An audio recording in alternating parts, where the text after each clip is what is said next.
All righty. I'd like to call this meeting to order at 6:33. We'll start with the Pledge of Allegiance.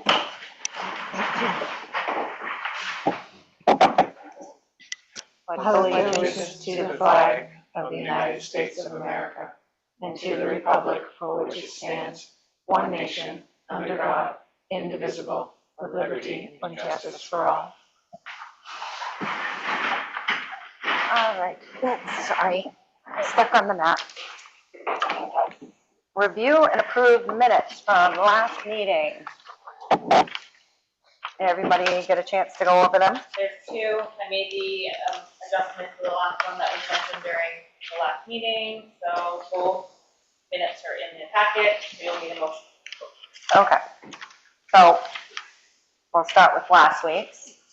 I move that we accept last week's minutes as amended, right? You amended them? No, the week No. prior. Oh, the week prior, okay. Yeah. So last week's minutes as written. And a second from Kristen. All in favor? All right, we need a motion to approve the minutes from, what was it, July 30? Yeah. 2026. I move we approve those minutes as amended. All in favor? One abstain. I'm abstaining because I wasn't here.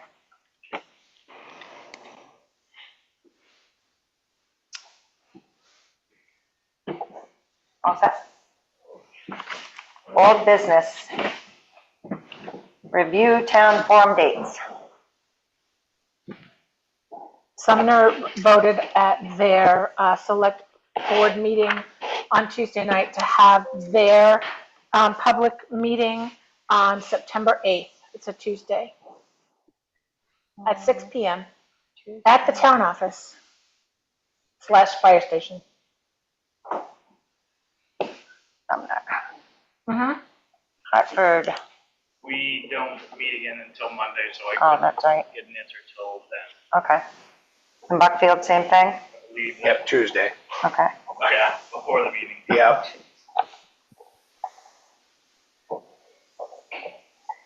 All right, community frequently asked questions.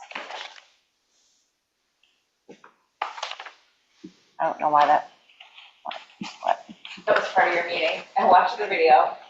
Neil had mentioned that he was interested in adding that to the agenda for the next meeting to maybe come together with some questions that the community might have that you could prep and answer. I don't know if anybody had any in mind or came prepared with any.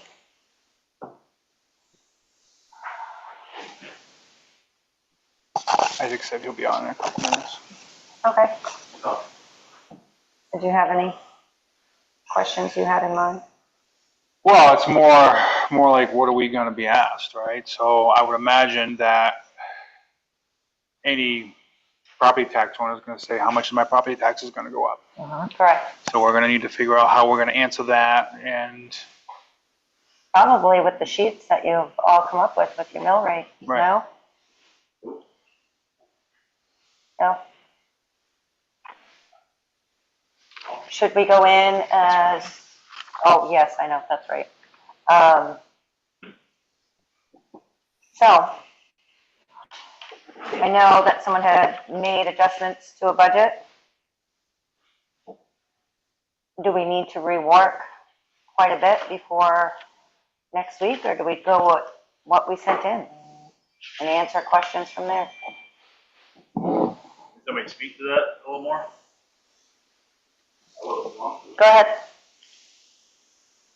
All right, so the reason I'm concerned about this, and I know I listened to your last meeting, I listened to what the lawyer said, I listened to what everybody had to say about it. Mm-hmm. In the withdrawal agreement, you guys had a budget of 12.3. Mm-hmm. Bob, I believe, brought up the fact that there was a decimal error. So even if we, I got one. Even if you go with the number, even if you go with your original budget, once you fix that decimal error, you now have a budget of 12.6. Okay. However, thanks to Jason Long coming to our meeting and speaking to all this, I started digging in line by line and looking at it, and there were some significant areas of concern especially as it related to bus driver wages, to the tune of, after I went through it, did some calculations in the amount, basically I came up with $600,000 in savings because numbers were way, way out of bounds from where they should be. So now, you know, we've got this sheet that you guys posted on Facebook today that shows that Buckfield's mill rate would be 1810. That's not even close to being accurate. One other thing that these mill rates didn't take into account, and one of the things that Jason was hitting on was, yes, I understand you guys don't know what the carryover is going to be next year, but we do know historically RSU 10 has carried over $1 million year after year after year after year. Right. And I would be hard pressed to say that they're not going to have that again next year. So with that said, even if it's $1 million, you're talking 310,000. These mill rate calculations don't account for that offset. It's straight up budget. What it also doesn't account for is it doesn't account for Title I and Title II. I get it. You can't project that. You can only make an estimate.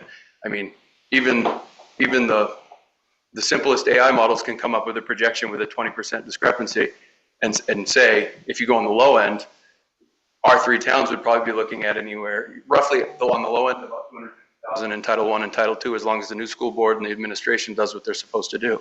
It doesn't account for that. So if I use the low figure from that Title I and Title II, and then I use the carryover that you guys published in the withdrawal agreement, I've got Buckfield down to a $1.85 increase on the mill rate, which is only $16.35. So there's serious issues with these numbers, and that's why I didn't want to just push these numbers out there to people, because you have a group of people in these three towns, whether you're for or against it, that are gonna go there and they're gonna use these numbers and they're gonna preach it like it's fact.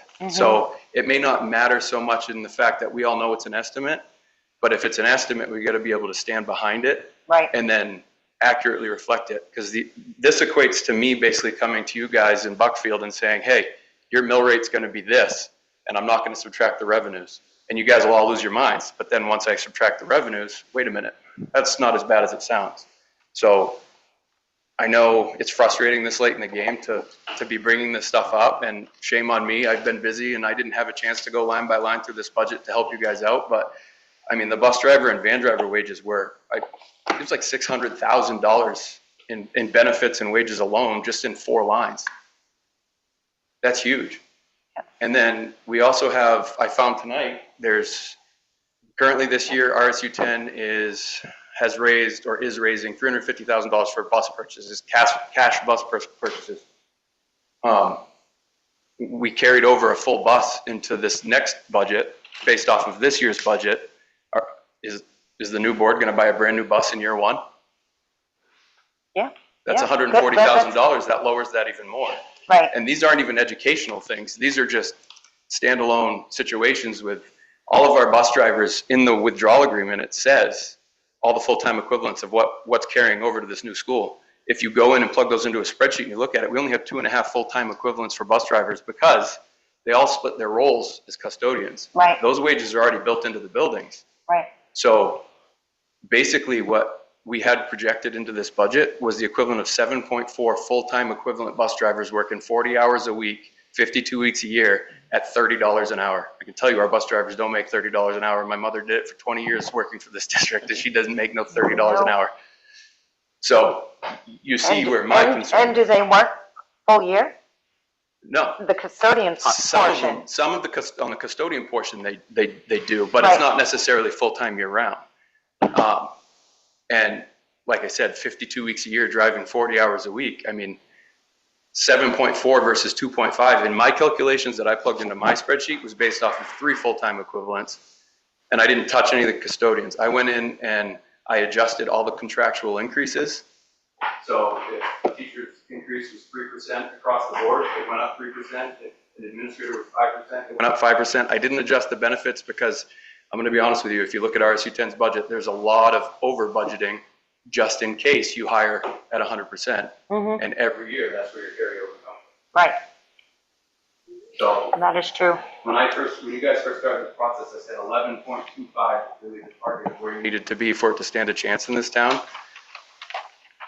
And you're not that far off once you back out revenues and look at these lines that I think are extremely over budgeted. Okay, what do we do? Wait, thank you, Cameron. Can I interrupt for 1 second? Sure. Can somebody send a Zoom link to Chad? He's not able to access it for some reason. Did you hear that, Cameron? He's in the Region 11 meeting, but he can vote when necessary, so do you have his info? Yeah, Cameron's gonna Oh, okay. take care of it. Okay. Somebody come over here and read that. Cell phone number? Or does it want it all over Facebook? So once I would comment on the RSU 10 piece, talking this, there is an overtime budgeting problem that has been taking place in custodian bus driver, and I don't know that enough to be able to drill down into that piece. Yeah, it's been that way for a long time because It they don't have has. enough. It has been that way. We have also been historically over budgeted in transportation costs, whether that's getting van drivers to go to the special purpose, private schools, or what have you. So the piece about the full-time that Cam spoke of, I wasn't quite sure about that, and I'd like for Connie to comment on that if she can, or maybe Neil once we get into that piece of it. But I do get a little concerned at thinking about coming down significantly in areas where RSU 10 has not been able to hold their budget at what it is that they're projecting. So I don't know what we do about that. I had something else, but I'll think of it later. Go ahead. Whoops. Go ahead, Cameron. Sorry, what I just want to point out is that the number that you guys had in your budget was like 75% of the entire RSU 10 right now. If you can find a valid argument that can make me think that even with overtime, we're spending 75% of the bus driver wage in Buckfield, Hartford, and Sumner, I'll agree with you, but it's... So we should be 31% if we go with the statistic. I came up with so 31% is 199,000. I came up with 182.7, I think, or 187,200. So it's pretty close to what 31% would be. We're on the other end of that right now. And then if you look at the benefits, that was almost $250,000. When you're talking the wages alone would only be like $200,000. So now you know the wages. So you can see how I came up with $600,000 in savings real quick. Even once I took $50,000 out of, so I adjusted van drivers too, understanding there's out of district placement and special ed needs and stuff like that. I even took $50,000 and put it into a transportation contract line specifically to cover that if we didn't have van drivers. So there's still close to $150,000 for van drivers plus benefits. That Okay. even if you had to contract it all out, you still have plenty of money. So Neil and Connie, maybe, is that something that?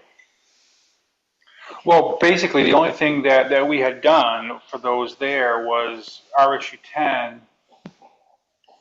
Actually, no, all that we did, it looks like we just did the 31%.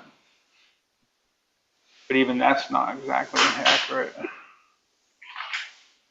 Didn't our budget just represent spending and not revenue?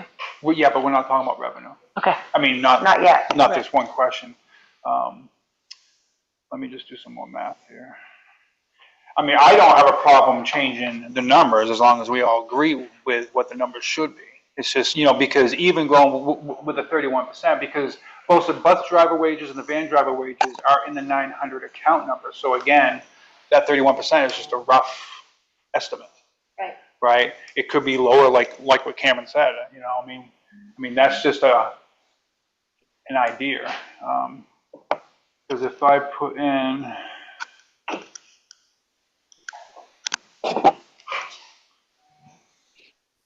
so it looks like I probably made a mistake on the bus driver wages. Instead of putting 31% in, I only minus 31%. Because If we do, so RSU 10, their budget is 642,000 and change for bus driver wages. And if you times that by 31%, we get 199,000. And what I have in there, and I don't know why we did it, may have been a very late, tired night, but we have in there at 447,000. Yikes. So if we believe that the 31% is going to be a closer number to what reality is, then we can put that number in there. And as far, without actually going to the transportation department for Buckfield and actually going line, how many hours each person had and actually doing the hardcore math, Right. you know, So what about the benefits line? I think that we also would do the 31% as well and just punch this in. So Cam, you're saying we had roughly 75% calculated in there, not the 31%? 70, what do you say, you got minus 31, so it would have I been. mean, 68%, 69%. That's huge. Yeah, and then the van driver, for some reason, we have it here at 218, RSU 10 has it at 323, and the 31% should have been 100,000, 317.98 cents.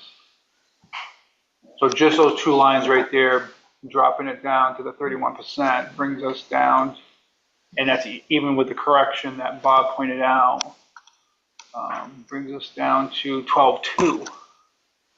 So where But we, that's just those two lines, and I haven't looked at the benefits yet. well, when we, in our withdrawal agreement, we have a specific number listed. So at this point, can that be changed? It shouldn't matter because that's just a rough placeholder for the withdrawal state. agreement for the state. Right, but what we did with anything that we released was, that is to the best of our ability at that time, what we know is fact. And we are trying our best to give something of information, but my understanding was that this budget was going to be a moving target, that we continually worked at, put our heads together, and had feedback from people like Cam, and I mean, we were rather rushed in coming up with that number. Oh, So I kind of figured we would be continuing to evolve this number by the time we actually had to stand before people. So yes, we had to release what was in the withdrawal and reorganization plans. But by the time we actually stood before people, I was actually hopeful and optimistic that something like this could happen. And we could tone it down. But I mean, the other thing too that I can do, hopefully before the next meeting is I can just go through all the 900 and 990 and 950 accounts and just make sure that they're at 31% minus whatever Connie and I worked on for the business office and superintendent and stuff. Kristen, can you just clarify that is, like, we can still work on the budget even though we've already submitted a certain number in the agreement?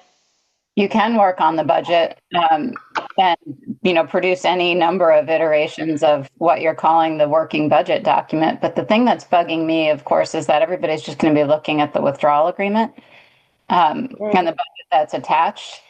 And I wonder, we are amending the withdrawal agreement.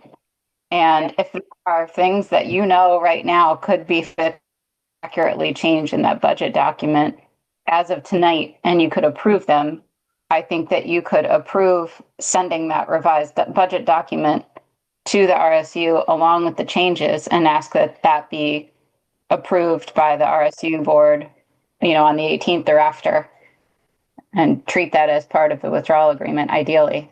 And then when we share the withdrawal agreement, it's going to be right in there and fixed, at least as of today.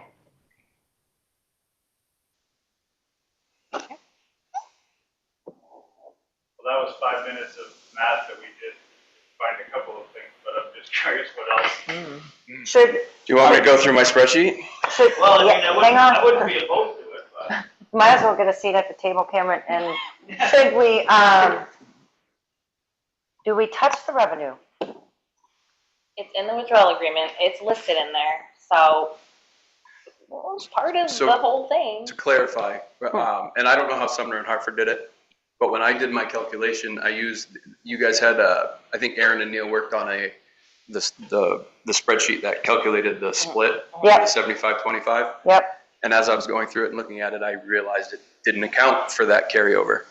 So Right. then I plugged the carryover and fixed the formula, came up with the real number, plugged it into my mill rate calculator, and then I was like, wow, that's a huge difference. But then I started going down the rabbit hole of Title I and Title II, and and I understand, like I said, it's still going to be tied to RSU 10 in year one, but there's still a share of money that this school district, if it were to come to be, would be eligible for.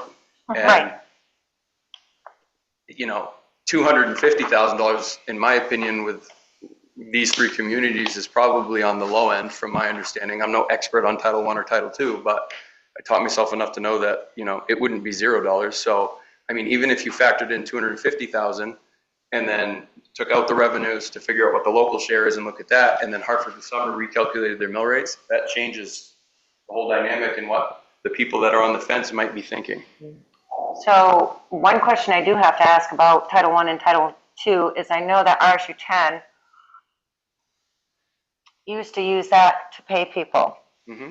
So are those positions included in this budget? They're in this budget. So Okay. you should be utilizing those estimated revenues to offset this budget, because if not, then is the new school board going to keep those positions? Right. I mean, you can't answer that, but we're budgeting for it. So you should be looking at potential revenue for that to come Right. up with a estimated mill rate that doesn't make people go, I don't think so, right from the get-go. Mm-hmm. I can comment on the title positions are not 100% funded by the title money. Oftentimes they have to combine a little from here, a little from there to make it a position, because it does change year to year. There might be, if I'm remembering this right, there might be Title V funds one year, but like every other year we don't get those, or maybe it's Title III funds. I can't really remember, but one of those seems to alternate yearly. And then if I'm remembering my email conversation correctly, and maybe Neil, you can chime in on this, but I believe that sometimes carryover, I'm feeling like carryover was used sometimes to help fund. I might be saying that wrong. Does that ring a bell, Neil, at all? The title positions sometimes. So could I weigh in here for just a second, if that's Sure. all right? So I talked Yep. to the Department of Ed, and they sent me on April 30 an estimate of what your Title IA, Title IIA, Title IVA, and Title V would be in your approximate shares. And so these are to fund positions that are within the title's budget, not within your school department. And I don't know if the local funds have augmented these positions, because I don't have a list of what this funds, but these funds are outside your regular budget. And so in Title 1A, it's 427,131. Title 2A, 61,612. And Title 4A is 42,816. And I have to reiterate, these are funds that are not included as revenues in your 26-27 budget. These are positions that are excluded under 1A, 2A, 4A, and 5B. Okay, so that's fine. But So can I clarify? So not everybody that works in the school district is in that budget. Correct. So That- these are positions that are specifically titled, like Title 1A are your Title I teachers or whatever is funded. I don't have the Title 1A budget, but what I have is what the state is saying is this is what you'll get for money next year. And it may or may not fund all of your positions in Title 1A. Title 2A is for professional development. So you'll get approximately $61,612 from Title 2A, and whatever else has been applied for in that budget. The same goes for Title 4A and Title 5B. So separate, and we don't concern ourselves for that. No, they're At not all. treated as revenue to the general budget. Okay. But are the positions in our expense budget? No, they shouldn't be. They should be outside in a separate Title 1A, 2A, 4A, 5B budget. Do we know that? In your regular school budget.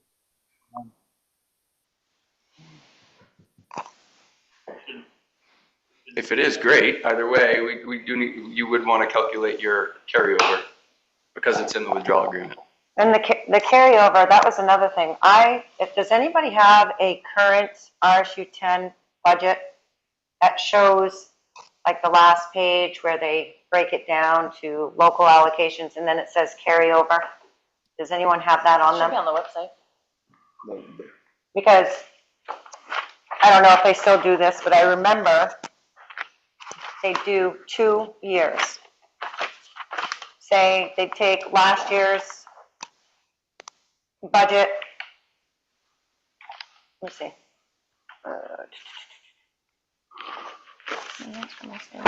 Where is the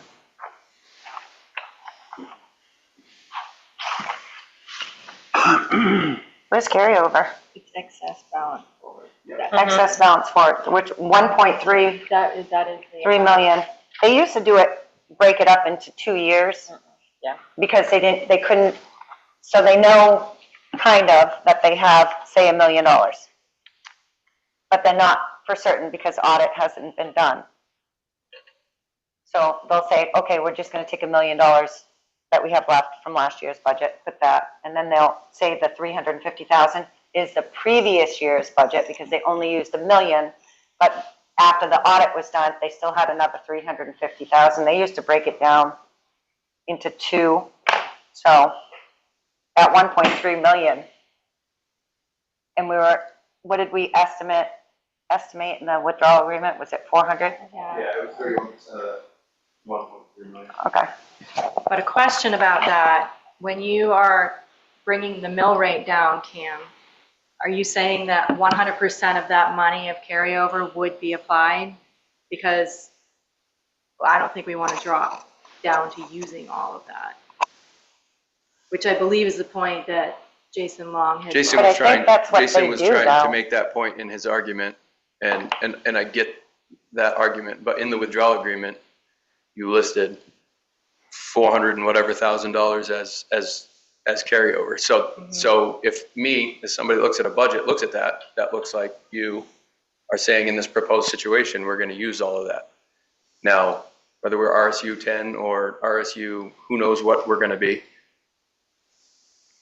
If you look at this school budget, last school budget, the school budget before that, and you look at the amount of money that does not get spent, that gets built into these budgets every year.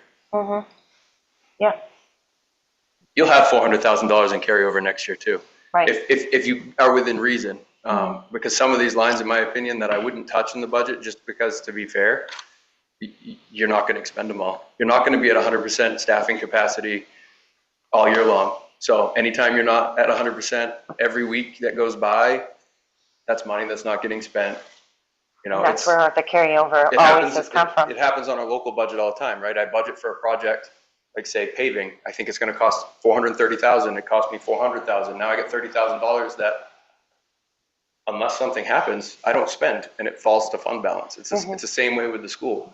And when I budget for positions in admin, like say I have 3 full-time positions that are eligible for benefits, 2 of them are on benefits, 1 isn't.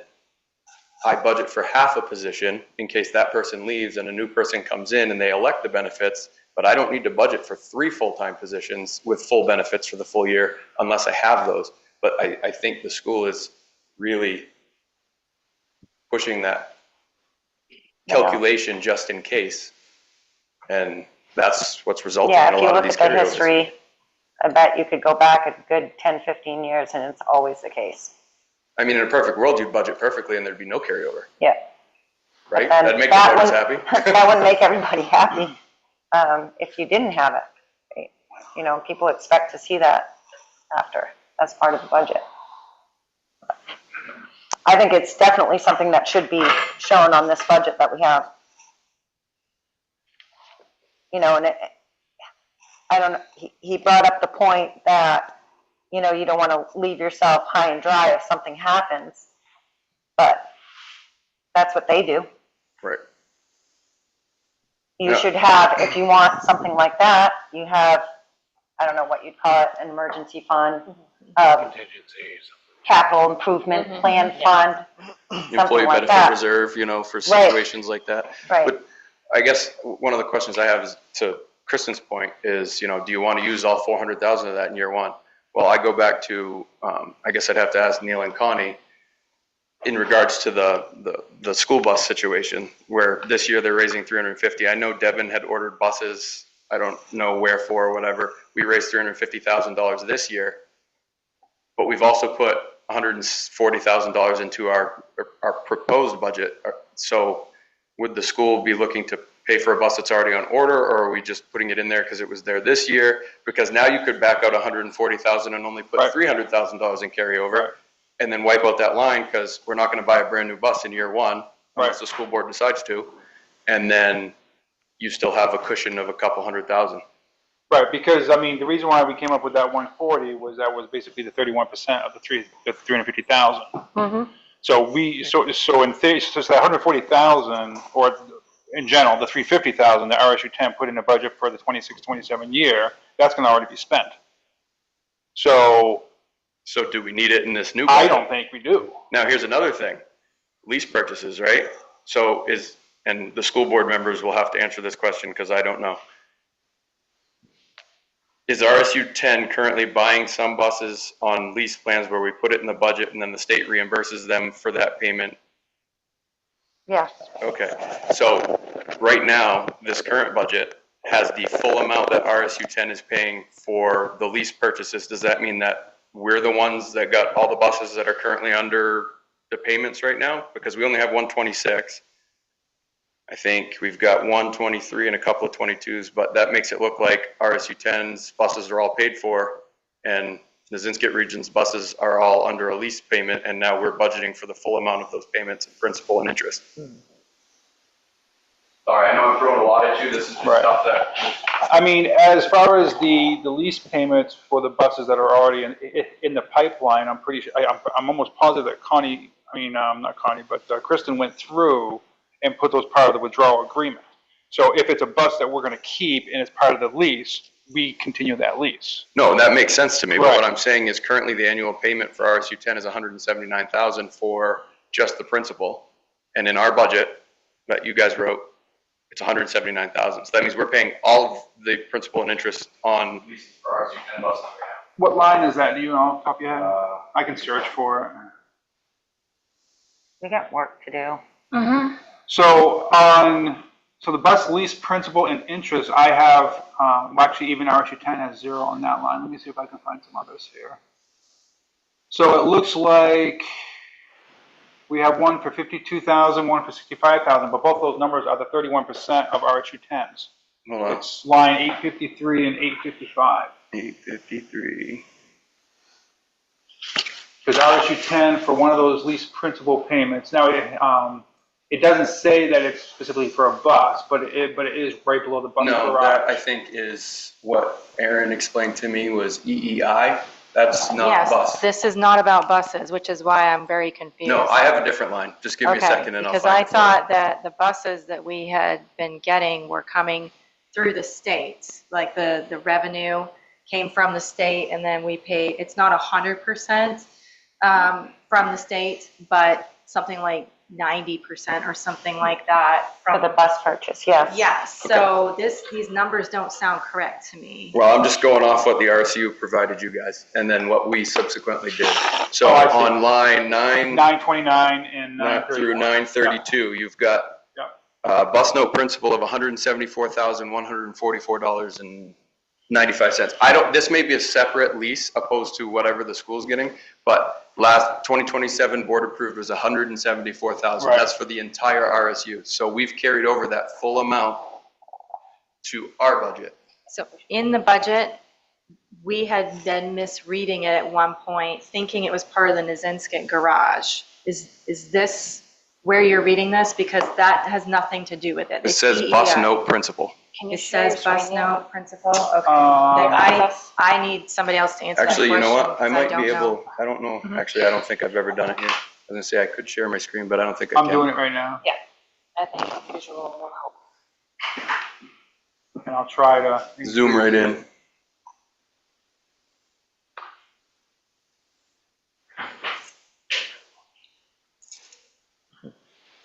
That's all right, I got my glasses on, I can't see it either. Mhm.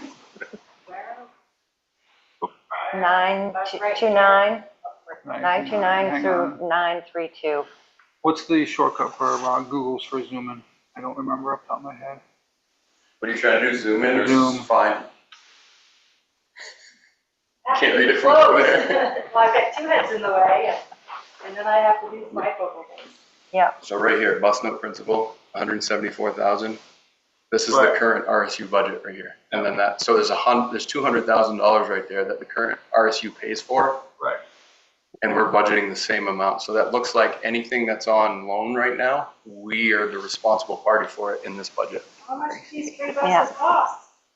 Well, I don't even know if this, like I said, they could have bought buses separate. and put- Buses are 90 to over 100,000. Like when I've been on the board, we didn't buy any. So this must be from, this is brand spanking new to me, so. I mean, we do have, this. Our district has a 2026 bus, so I would assume that that one has a note on it, but I Right. wouldn't imagine, a bus is less than that. Yeah, I mean, and I mean, are we- 10% of it that we would pay that's not in the subsidy would not be Right. $134,000. I mean, are we comfortable with taking those two numbers and just doing a 31%? Yes. Yes, Okay. at a minimum. Yeah, Right, but at the same time, I mean, I understand at the minimum piece of it, but at the same time, I don't want to go too far low and then find out that we owe 50,000 somewhere that we don't know. So I think the 31% is a nice middle ground. Yeah. If you guys agree with that. And I think we're talking like, even the things that I'm bringing up are like 10% of the overall, like 10% of the total lines that I could have looked at. These are just the big ones that stuck out. Mm-hmm. This kind of goes to my comment that I made last time, I believe, that when we have, if the vote is successful and we withdraw, we would have a business manager who would have the kind of skills that you have, Kale, and the rest of us are lacking in, but to help us really drill down on this stuff. But it's definitely been the hardest part of this. All right, you guys want to see the scary piece of this? And then if you look like 5 lines up, that's the 140,000 I was talking about for a We're cash down purchase of the bus. to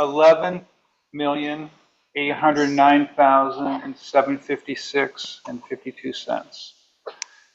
And that doesn't count no revenue. And that that doesn't also, count the carryover? Nope, doesn't count the carryover, doesn't count the revenue. That is me going through all the lines that I found that were higher than $3,000, and I did the 31%. That was outside of what Connie and I worked on. and this would still allow them to buy a $140,000 Yep. bus in year one because you didn't change that line. So now we're down to 11.8, That's awesome. which would drastically drop the mill rates for all 3 towns. Mm-hmm. I mean, basically, we just And not carved out adding almost $1 million. the carryover. That, no carryover, no If you revenue. did the 400,000 carryover, we're at 11.4. Right. Roughly. I mean, your That's budget, unbelievable. your That's- budget has- That is just phenomenal. your budget hasn't accounted for those contractual increases that I put No. into my And spreadsheet. if you Right, send you me did. those lines, I am more than happy to put But those in. I mean, I did that. So you're probably looking more like 11.9, Right. 5, like without, but again, you've got that $140,000. I can't imagine, and this is just me, if I was a brand new school board member in a brand new school district with the buses that we have, that I'd be purchasing a brand new bus in year one when No. we're trying to like, Right. start this out right.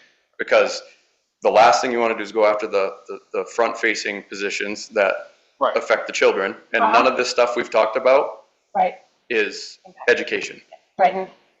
Now, I am, as long as this board agrees, I'm fine with taking the numbers that Cameron has added for the contract increases for the 27-28 and put them in to give us a better, closer budget. It feels more genuine to Right. what the voters Right. are ultimately going. Yeah, Right. even though we're on a old ED Right. 279, I mean, I just want That's people to something we can have explain too, realistic that the information. state- I don't want Yes. them to have, I mean, you might as well have just put 12.6, picked a number out of your, and then just thrown it out there as a mill rate, because that's kind of what it felt like. Right. And I want people to make decisions based off of a realistic figure as opposed to Yeah, something that's gonna freak them out. I mean, I freaked out. I Ask Aaron. freaked out. I was like, no way. mad when I heard what the Right. budget was. Cameron, can you text me those line numbers and the amounts? That way we can continue the meeting and I can just punch them in. How about I just? Or you can come over and show me, whatever. So I'm gonna share a copy of the workbook that I've been working on, and then you can just make a copy of it, and then you can take from there and move it over. Well, how do we get to a point where we feel confident in the budget that we're gonna be voting on again to revise? I think that once we add those numbers in to be more genuine, I am a lot more and comfortable with it's, this. I don't think it's stopping anyone. I mean, this is a good start if we could get it changed in the withdrawal agreement, but I don't think it's stopping any of us from working on it from now until I think our public forums in September. you've got your meeting on, Tuesday. Neil, if I share this with you now, can you pull it up? It's got a lot of colors and crap on it, but the numbers are still the same Yeah. other than what I worked on. Which email you sending it to? Austin Electronics.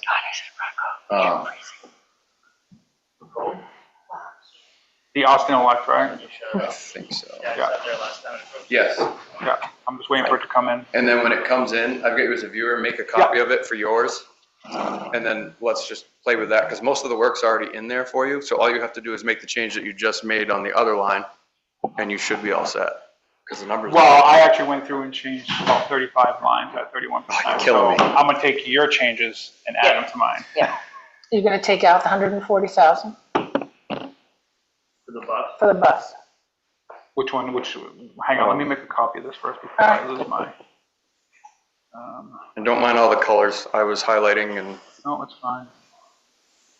Okay. Now, you're talking about the 140,000? When was that? Line how many 925, tabs do you have? Yes, the 925, transportation bus purchase. I have 4 tabs. Look at tab 3. It's this one. All right. As far as what you guys are talking about, let me, there is.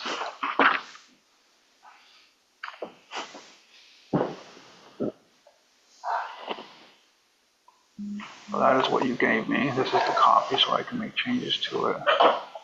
So the 925, yeah, I already went in and did 31%.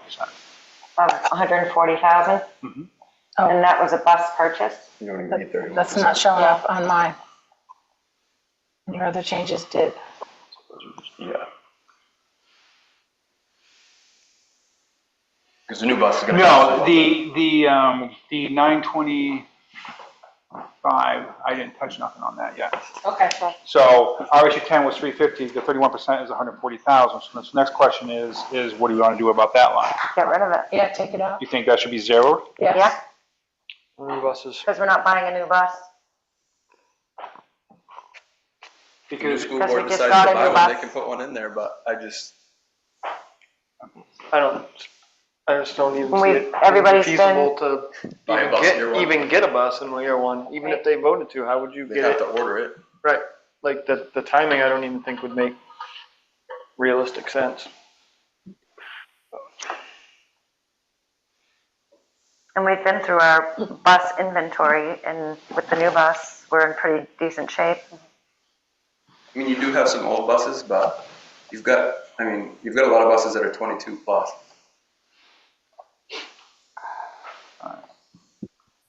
So I can work on the changes that Cameron has on his sheet for the addition for the contractual stuff while we continue the meetings, and then we can circle back around with a better number, if that works for everybody. Perfect. I like that. Thank you. Sounds wonderful.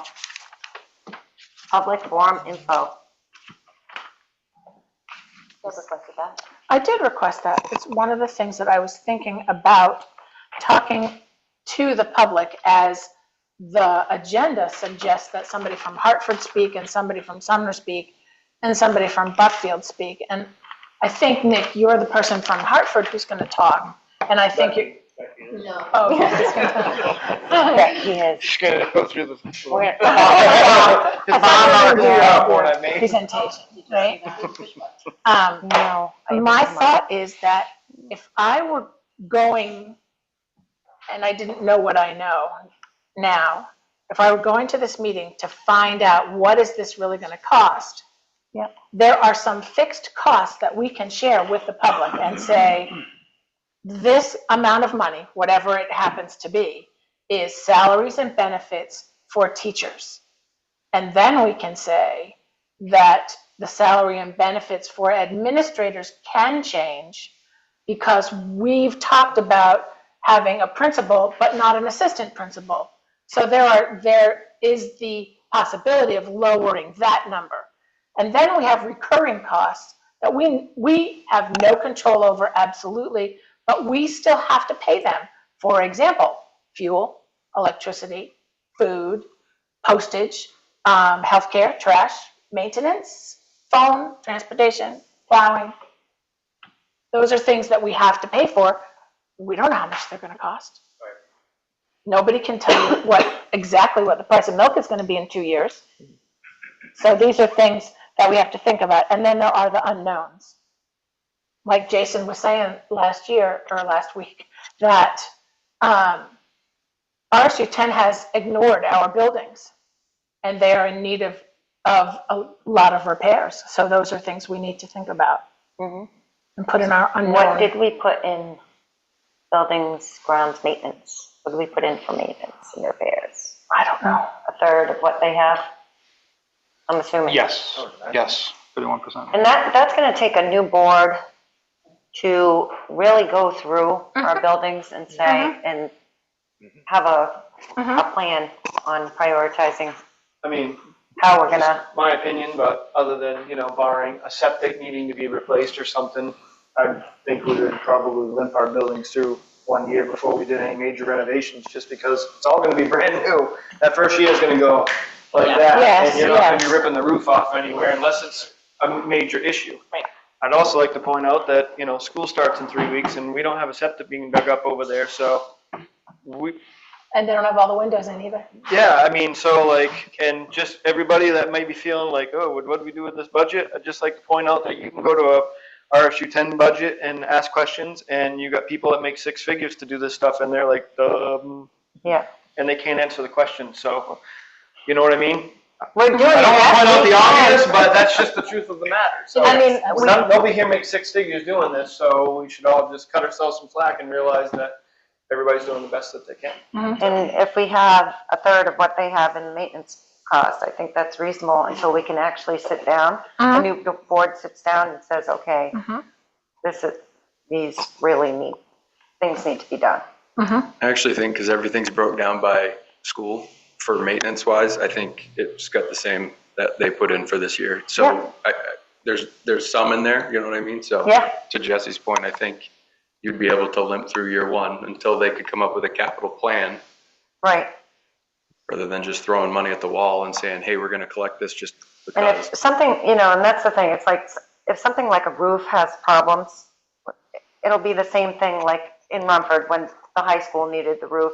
It was patch and repair until we could get a low interest loan from a program with the state, and then it got fixed. And, that's how they do things.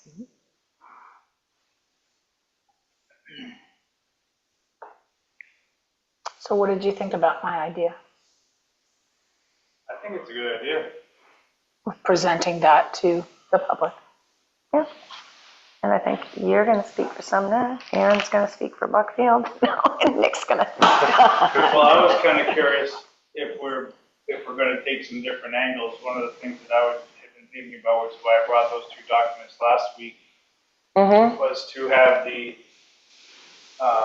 Richmond BHS comparison and the RSU 56 BHS comparison, which Aaron did a great job kind of taking that a deeper dive than in greater context than kind of what I had put together. So, I mean, I think. Did you send that through email? I think that, you take the slideshow, you take what you're talking about, and you take that other item.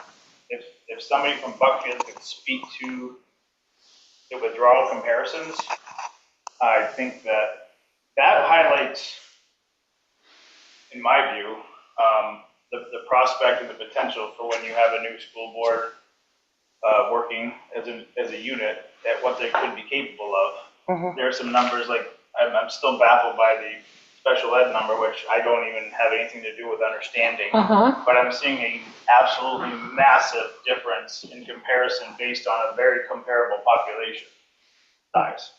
Right. I don't even know how you come up with those, special ed, but that was interesting to me. And transportation, but we are much more rural than they are. But still, I think it just would speak to what the new board could work at and achieve in savings. So my question would be, who from Buckfield? That's awesome. Talk about that. Aaron. Hi, me, I'm on the school board too. Exactly, you have an understanding of this. Oh, yeah. Hey, what, Michelle?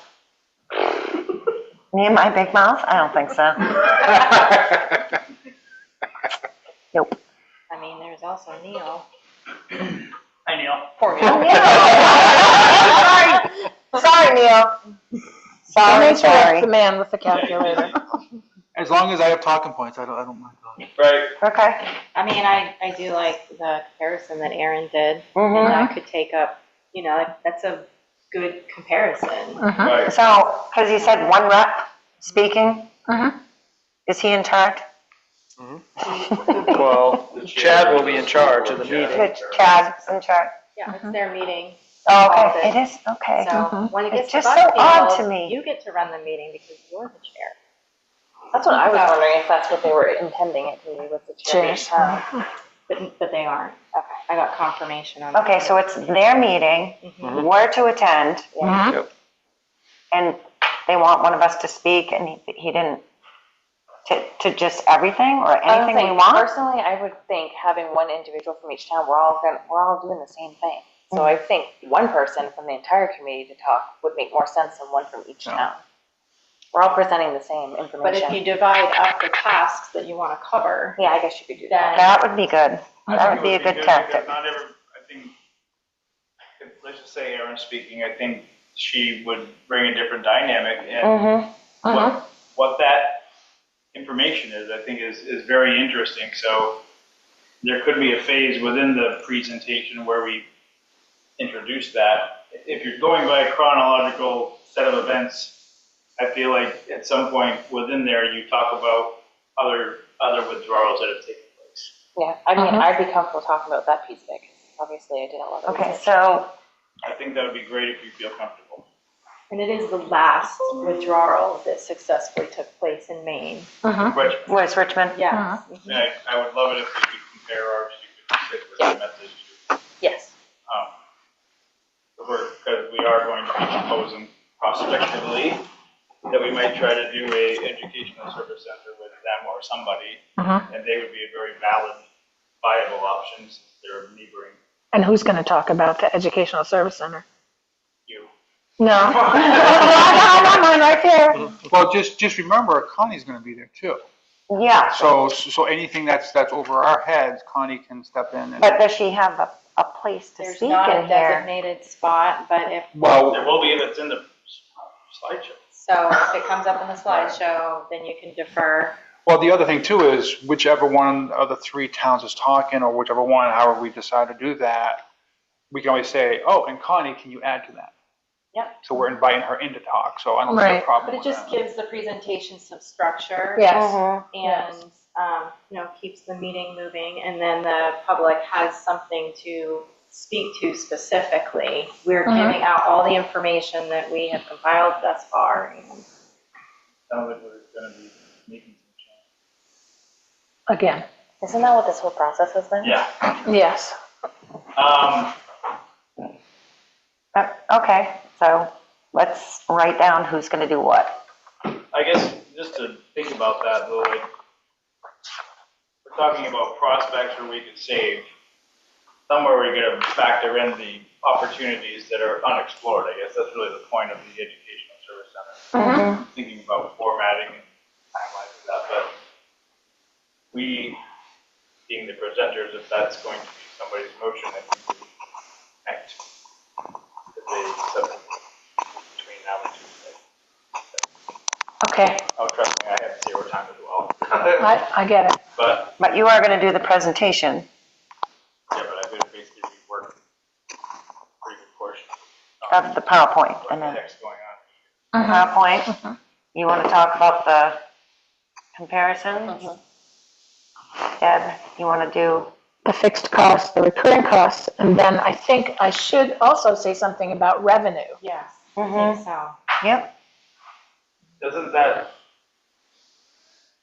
thing, Yes. those are seemingly opportunities where you're highlighting fixed costs, which we just can't change. Right. And you're also talking about costs that are unknown, and there Right. are opportunities.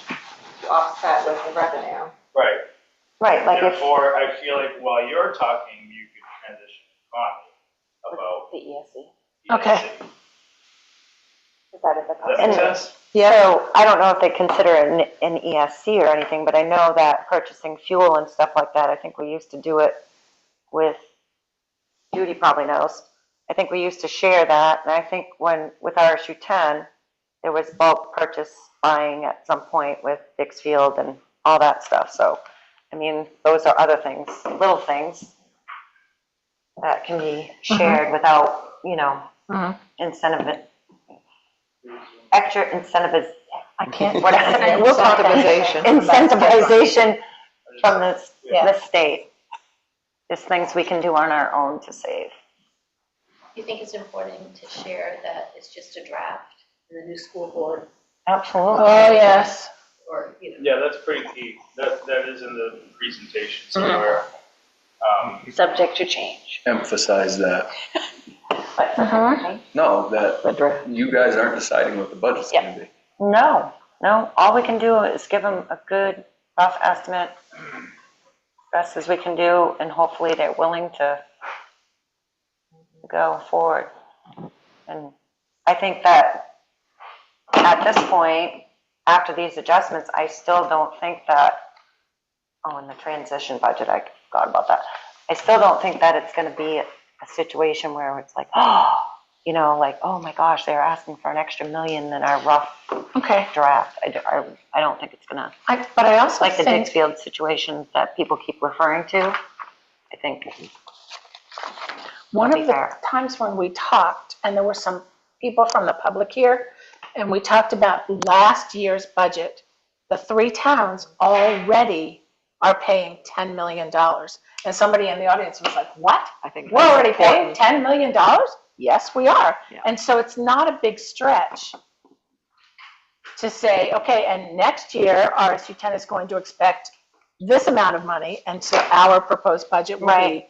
11, whatever we come up with. Right, Well, I think if you look at the percentage of increase Yeah. year after year, that's why I feel like that particular slide, or Mhm. whether you look at it Yes. on the brochure, it's kind of impactful. It's like, It okay, is. well, what is the unknown? Well, this is our greatest forecast that we can give you right now, but what is the RSU 10 unknown that we continually see? same things year after year? every year with insurance and Yes.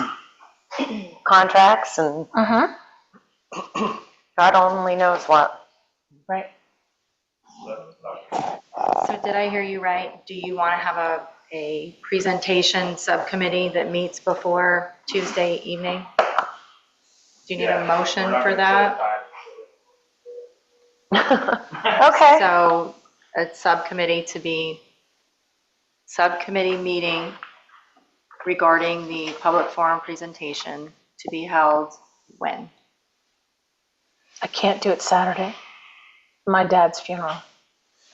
Well, when is the wild card that I wouldn't include there? I would suggest. Just saying that we're I would giving them suggest permission to making a meet. motion to create a presentation subcommittee, because we're going to be learning some stuff from this coming Tuesday, and we will be reconnecting Uh-huh. and I like that. evolving this presentation Yes. for the next 3. So I love the idea that we'll be putting heads together.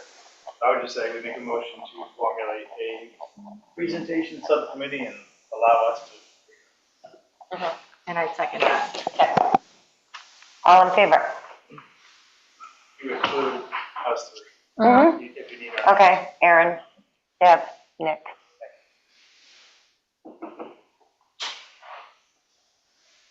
Okay, are we good there? All right, reorganization plan. Review the updated reorganization plan with suggested changes for DOE. Is this something we need to come back to because we need new numbers Yeah, it might be. This was from Kristen's email. from Kristen? The reorganization plan, there were a couple of areas of the statute that they feel weren't fleshed out enough. So that is what I drafted. Nothing to do with the budget, but simply some of the rationale for the RSU, how it's going to serve students, how education services are going to be provided through the schools. So anything that you feel needs to be beefed up or that you could add to sort of make the case for why this is the right organizational structure, feel free to suggest and we can add, but that was simply my take on it, what you see in that red line that I sent around. So we needed to have something printed out for the meeting. Yeah. The non-red library copies I was gonna say, I don't have the red line version, I have the Right. version, but I didn't Where copy is it in it? colors. You can read the bits that I've added are not that long.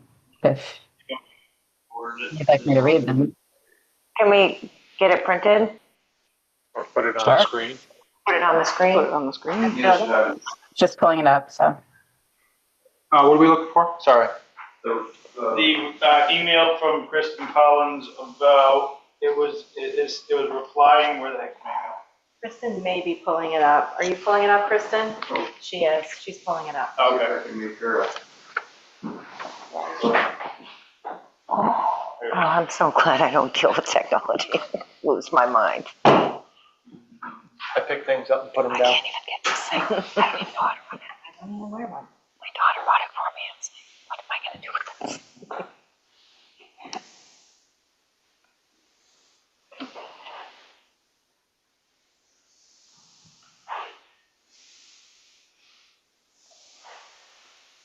Okay, I can read it. So where is it? Just stand up and read it. She has it on the screen now. Oh, this mat. So the first one was they wanted us to address student population. The statute says that the proposed RSU should not serve fewer than 2,500 students. And that exceptions can be made where it's justified for geography, demographics, economics, transportation, population density, or other unique circumstances, including the need to preserve existing or developing relationships, meet the needs of students, maximize educational opportunities. I think that's where this F that I'm hovering over here, that's where you definitely make the case why this RSU is the appropriate organizational structure, that you've worked together in the past well, that the three towns are in close proximity, that you have a similar ethos and similar demographics, which you do, I checked, as compared to the remaining RSU 10 towns. So with that in mind, I'll get it back. I wrote, based on current student population, the new RSU will serve approximately 500 students in grades pre-K through 12. I'll stop there. Is that inaccurate based on anyone's information? Oh, that sounds about right. Formation of the new RSU to serve BHS recognizes these three municipalities are already treated as a separate region, known as the Nazenskot region within RSU 10. With few, if any, exceptions, students from Buckfield, Hartford, and Summer attend schools located within these three municipalities. I believe that's accurate, right? Yes. Buses serving Hartford, Sumner, and Buckfield are currently housed by RSU 10 within a separate bus garage and circulate only in the Nazenskot region. The bus garage is located in which town? Buckfield. Perfect. Three towns are centrally located within 10 to 15 minutes apart from one another. Three municipalities are demographically similar. And then I added that the Reorganization Planning Committee has also found it significant that BHS have a history of having worked well together in MSAD 39. I do have that number, right? Correct? Yes. Three municipalities have a history of collaboration and sharing of services. Proximity and shared values of the three municipalities will allow the new RSU to maximize educational opportunities while utilizing partnerships with one or more education service centers to efficiently provide necessary services to the new RSU. Anybody have any issue with that paragraph or think anything else is worth mentioning? No. No, I like it just the way it is. Perfect. Educational plan is easy. Students in grades pre-K through 5 will attend Hartford Sumner Elementary. That is still the plan, pre-K through 5. And then students in 6 through 12 will attend Buckfield Junior Senior High School. Let me see if there's anything else. Organization of administrative functions. RSU 10 will establish a new, not RSU 10, the new RSU. Will establish a new central office. Administrative functions, including special education coordination, technology, food service, and finance, will be addressed by hiring staff for these roles or by joining one or more education service centers. Smaller size of the new RSU will allow certain administrative roles to be combined, as the new RSU board may deem appropriate, which will allow for administrative cost savings. The ESC model will allow for costs to be shared between school administrative units and for additional state revenue towards some shared services. Yep. Okay. And then I just updated this list of meetings because now we've met 2 more times. By the time we submit this plan, the 6th and the 13th. I had asked for final minutes from any of the meetings we have them for, or any of the meetings the boards have already approved. Does somebody have those and could get them to me? Because we've got to make them exhibits to this agreement. Yes. Yep, we'll get them to you. So any ones that you have, I mean, you've got a bunch up on the website that look great, but they're all draft watermarked. So if we could get that watermark out. And then we'll have, I think, the August 6th. Did you guys approve those at the start of this meeting? Yes. Yep. Okay. And then August 13th, I don't know what we're supposed to do about that because I want to submit this tomorrow. So obviously we won't have minutes, but are the draft minutes like pretty much ready to go at the end of the meeting, or does somebody draft those up after? I draft those up after. How much time? I can do it tomorrow for you. That would be wonderful. I think that is it. Except, obviously, we have this budget document in. So, are we intending to revisit this and try to approve some edits to it tonight? What's the plan? Did I hear? Yes. Okay. Working very hard. Neil's working on it. Okay, great. I'm getting rid of the draft. Thank you. As to the body of these changes, well, I see you guys have a comment from the public if you want to take that. Oh, hello, Judy. I just wanted to mention that we are non-contiguous with the rest of RSU 10. We are separated by a whole new school district, a whole new RSU. That's a really great point. There you go. Thank you, Judy. You're welcome.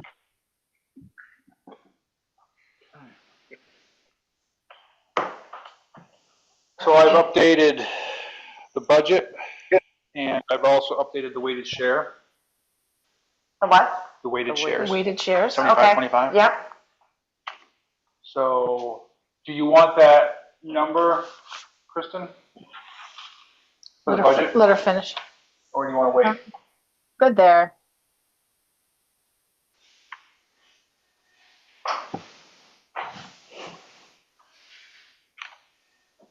So I think. And as far as the center pieces, I'll have to get you those numbers so you can break them down differently, but.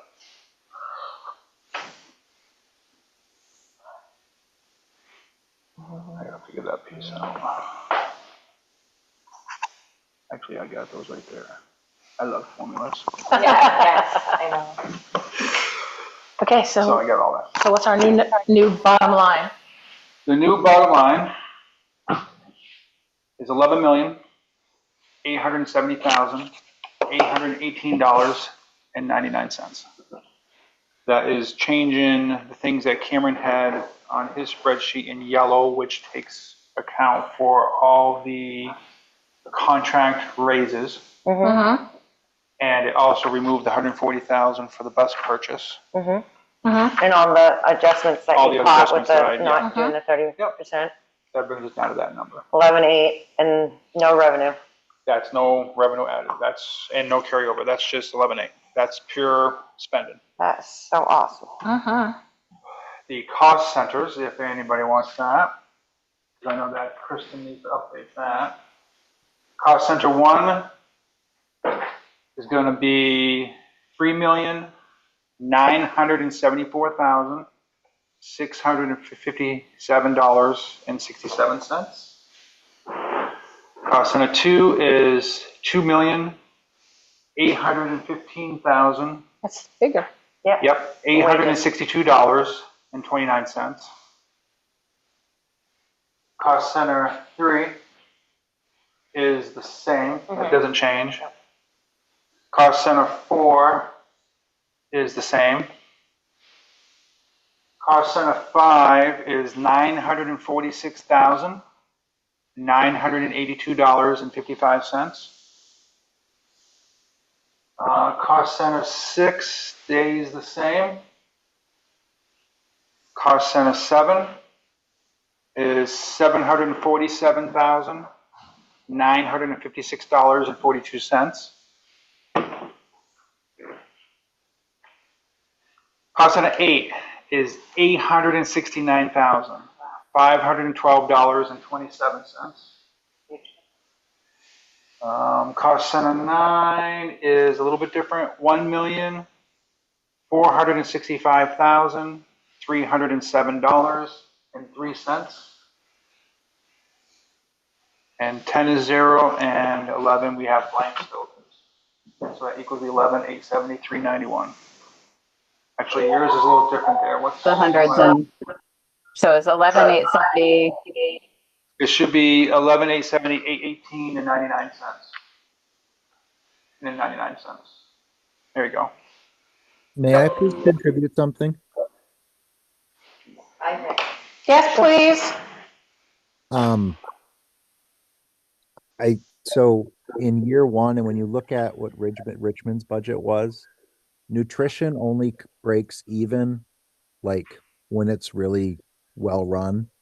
I think the committee would be wise to consider, so that final cost center that's currently a 0, that's where districts set aside some money in case their nutrition department runs a deficit, because in the state of Maine, we are forced to pay locally. So with that being 0, that's one of my criticisms. And if this is a chance to make the numbers more accurate, I just wanted to bring it to your attention. I think it's 0 because we really didn't work on it because we didn't know. With nutrition, I know RSU 10, that's free lunch for everyone, right? Is it like that down here? But we're part of RSU 10.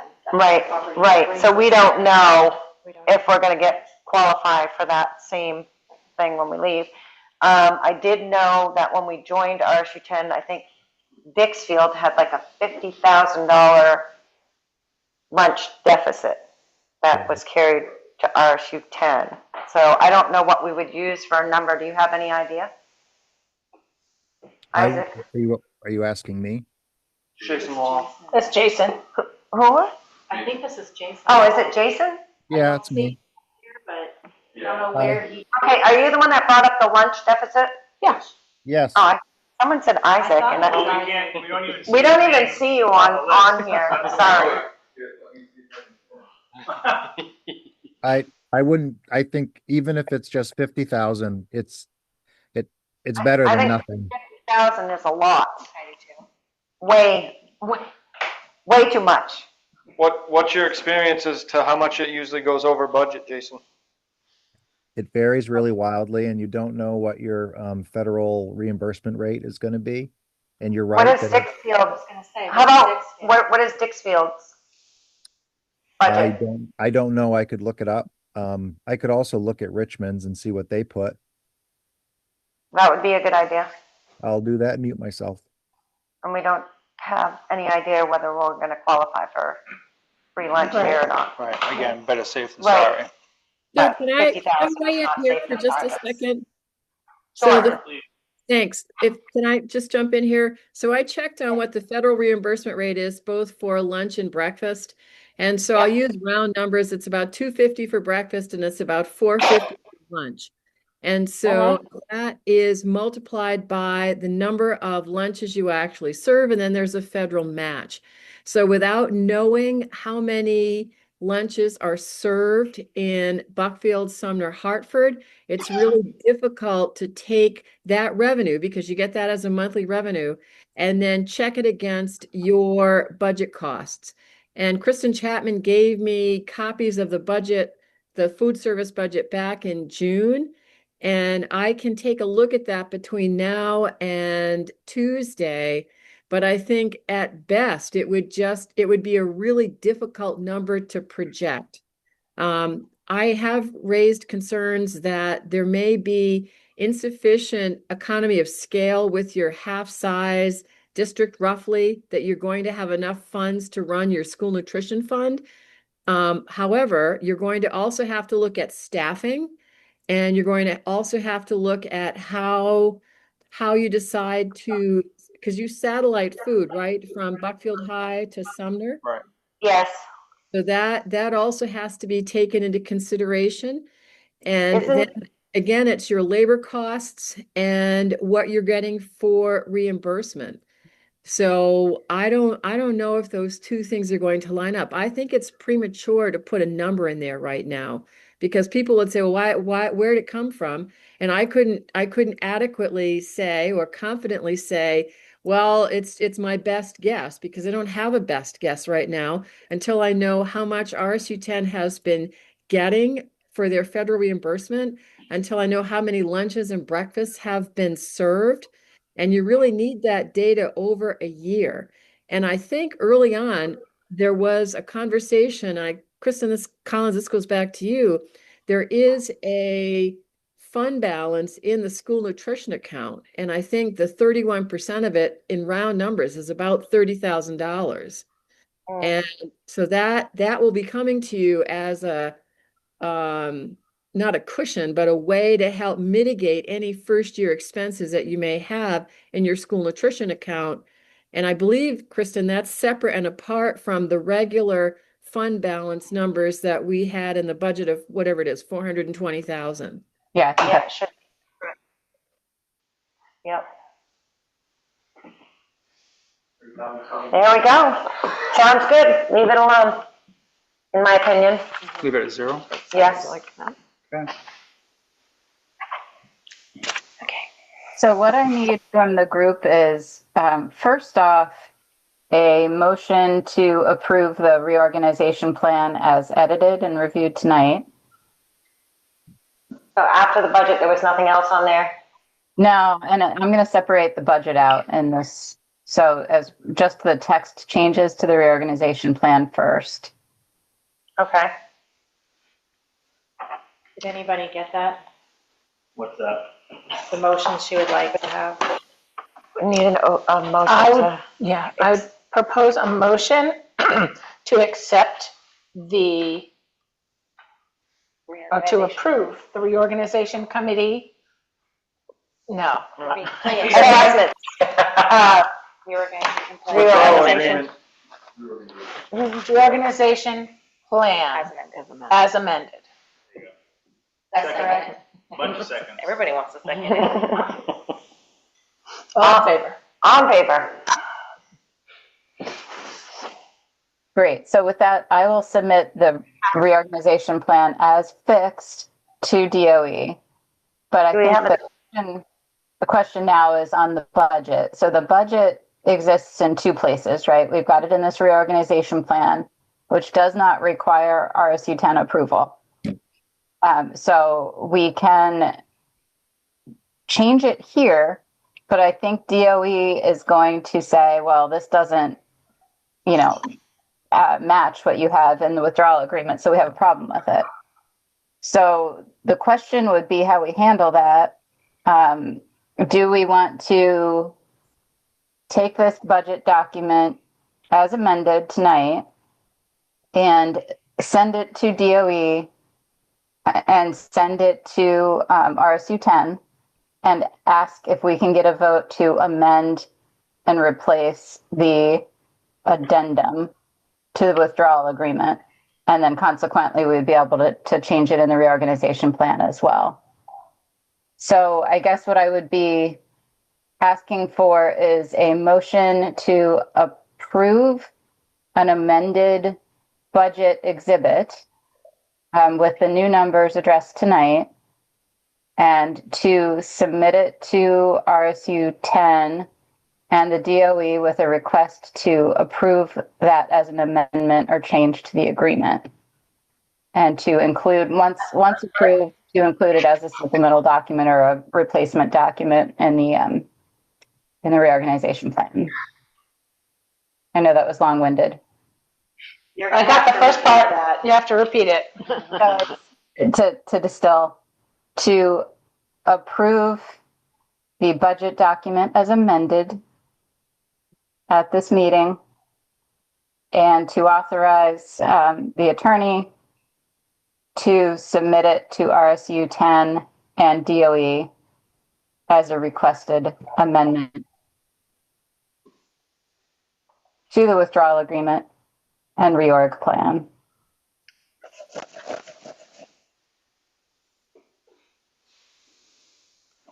Can we just say so moved? Yes. And someone seconds that? Second. All right, the only thing, discussion, Is Isaac online in order to cast the vote? And do we need, did he vote before and we didn't see it? Isaac, are you out there? Yes, I'm here. Can you hear And me? you voted in favor of the last vote? Yes. Yes, thank you. So are we voting on this one now? yes, with one thought before I lose it. Are you gonna put in like little explanations, like just mistakes? How do I want to say this? Like, I think it wouldn't be a horrible idea to do sort of an annotated version, but I don't feel confident to do that. I think from your, maybe. just a note of the places we found these inaccuracies, and that's why we're asking for the amendment.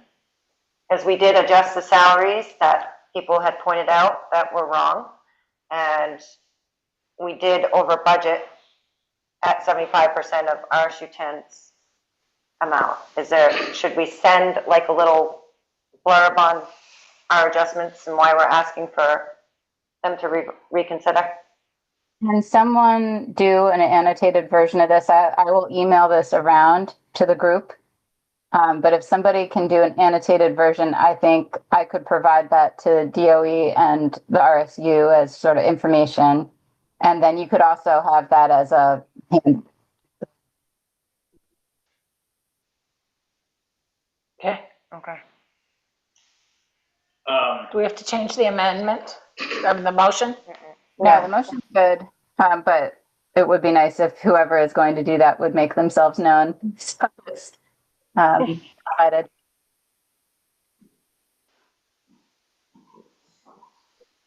Yeah, well, my question is, this is not all going to happen by Tuesday, right? Oh, it's gonna happen tomorrow. Mm-hmm. It's gonna hit RSU 10. And DOE it's gonna be tomorrow. approved by RSU 10 tomorrow.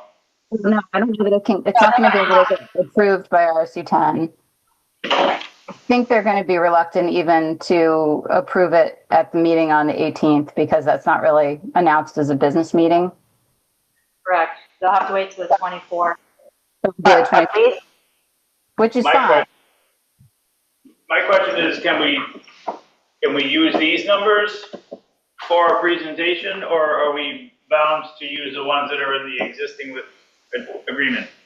I would use the updated numbers in the presentation and then just be prepared to explain, that these are different from what's in the withdrawal agreement as the exhibit. Here's why. Okay. And that's what you're looking for, someone to send you why we adjusted and where the adjustments came from? Just take this revised budget document that I'm going to send around and just add some notations to where numbers were reduced and why. Okay, who wants to do that? I've already got those for that. That's what I was gonna say. Okay, CC the town manager of Buckfield, he might help. all right, we'll get them to you. Thank you very much. So it is possible that DOE says, no, it's too late, to change the actual exhibit to the document. I've never really done this where several weeks after approval, we want to change something. But I think it's a fair request. And even if they just say, okay, fine, you can add it as another addendum and keep the original document, but this is an addendum, that's still an improvement. Right. Yeah. Okay, we had a motion and a second on the table. All in favor? Isaac? Yes. Thank you. All right, Judy had her hand up. Wait, before we go to Judy. I we need just, to have, oh, may I speak? Hold on, just 1 second, Judy. Yeah. 1 second. Go ahead. Kristen, to finalize this, do we need to have this printed out and signed by everybody at the committee tonight? And if we do not have a quorum of the signatures, can we have Isaac come into a town office tomorrow? And then do you need me to take these up to the central office, or what do we need to do with that final piece? Okay, so the reorganization plan doesn't get signed, so that one doesn't need any sort of signature. The withdrawal agreement is something we haven't voted on tonight, but I do want a vote on. That is just that replacement special education language. And just to recap what I put in my email, if you didn't see it, as it turned out, what Charlotte Ellis at DOE was requesting we change in the agreement was actually incredibly overbroad because it was sort of accounting for a situation where you have a school of guaranteed acceptance to take kids for whom you don't have a school in your own district. And since we're not doing that, a lot of that language is irrelevant. So we basically got her to settle on just taking out the reference to Section 504, which is old language that's always been in withdrawal agreements, but I guess they don't want it in there anymore because it's not technically special ed costs and it's in the regular part of the budget. So that is the language now that I think all we're going to need is the chair of each committee tonight. Hopefully you have them in front of you, at least one copy, to initial the pages that I had excerpted out. And then I think Kristen Chapman volunteered to take those over to the RSU 10 office. Okay, so we need to have that printed out, and it's the email with the withdrawal agreement that is on it, and those pages, just the pages that you indicated need to be printed out? Yep, so what they're going to do is just excerpt out those pages and then put the new ones in. And you need a vote from us tonight to do that? So the vote is to, because people haven't already signed those, I take it from the discussion, right? Okay. So the vote is to authorize your respective chairs to initial and submit replacement pages. So does anybody have that in front of them? Are we, I'm sorry, but you may have said it, but are we doing are we initialing every page there's a change, or do we just initial at the top of the? We initial the amendment that we're adding. The pages that I excerpted out, let me see. I see that, I am scrolling through it. Replacement page 21. And 3 to 7. 3 to 7. I don't have it. It's in the email I forwarded to you. It says final copy. Okay. It's buried down there. And then page 31. And 21. I see 31 on one of these. Oh, no, 21. I was looking in Yes. the wrong. So Sorry. there are individual town versions of page 21. That's because it states the town's name on that page. 3 to 7 read exactly the same for each town. So I only, provided one attachment for that. So print out 3 copies of replacement pages 3 to 7, and then 1 copy of the page 21. And so the chair for each committee will initial 3 to 7, and then 21. Put those together, and then we'll submit those 3 to DOE. To RSU team. Okay, so someone's working on printing that up right now? Yes, he will. Excellent. Okay, someone's working on printing those up right now, and I'm gonna go back to Judy real quick, since I can cut her off.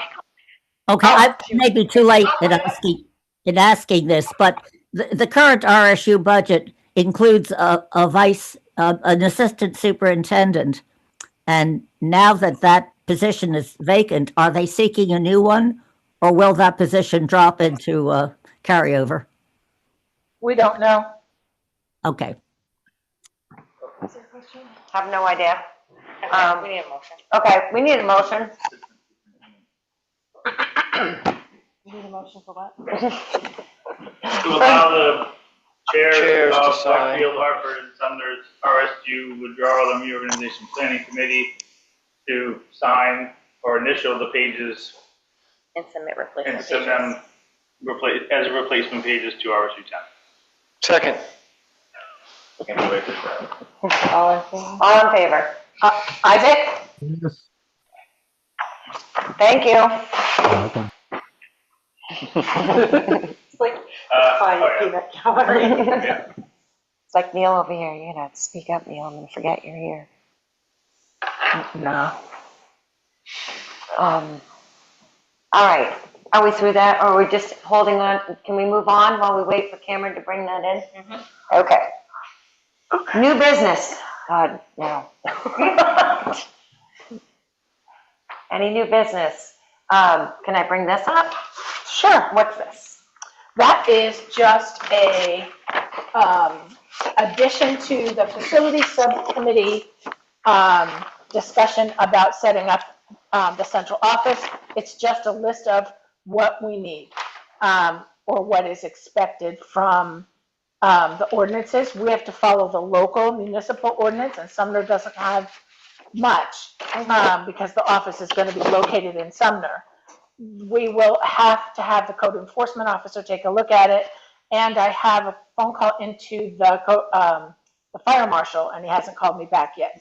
But this is the stuff that we need to look at. Make sure that it has fire extinguishers and exit signing and first aid station and all of that kind of stuff. And I did address a lot of this when I did the research about where to buy what.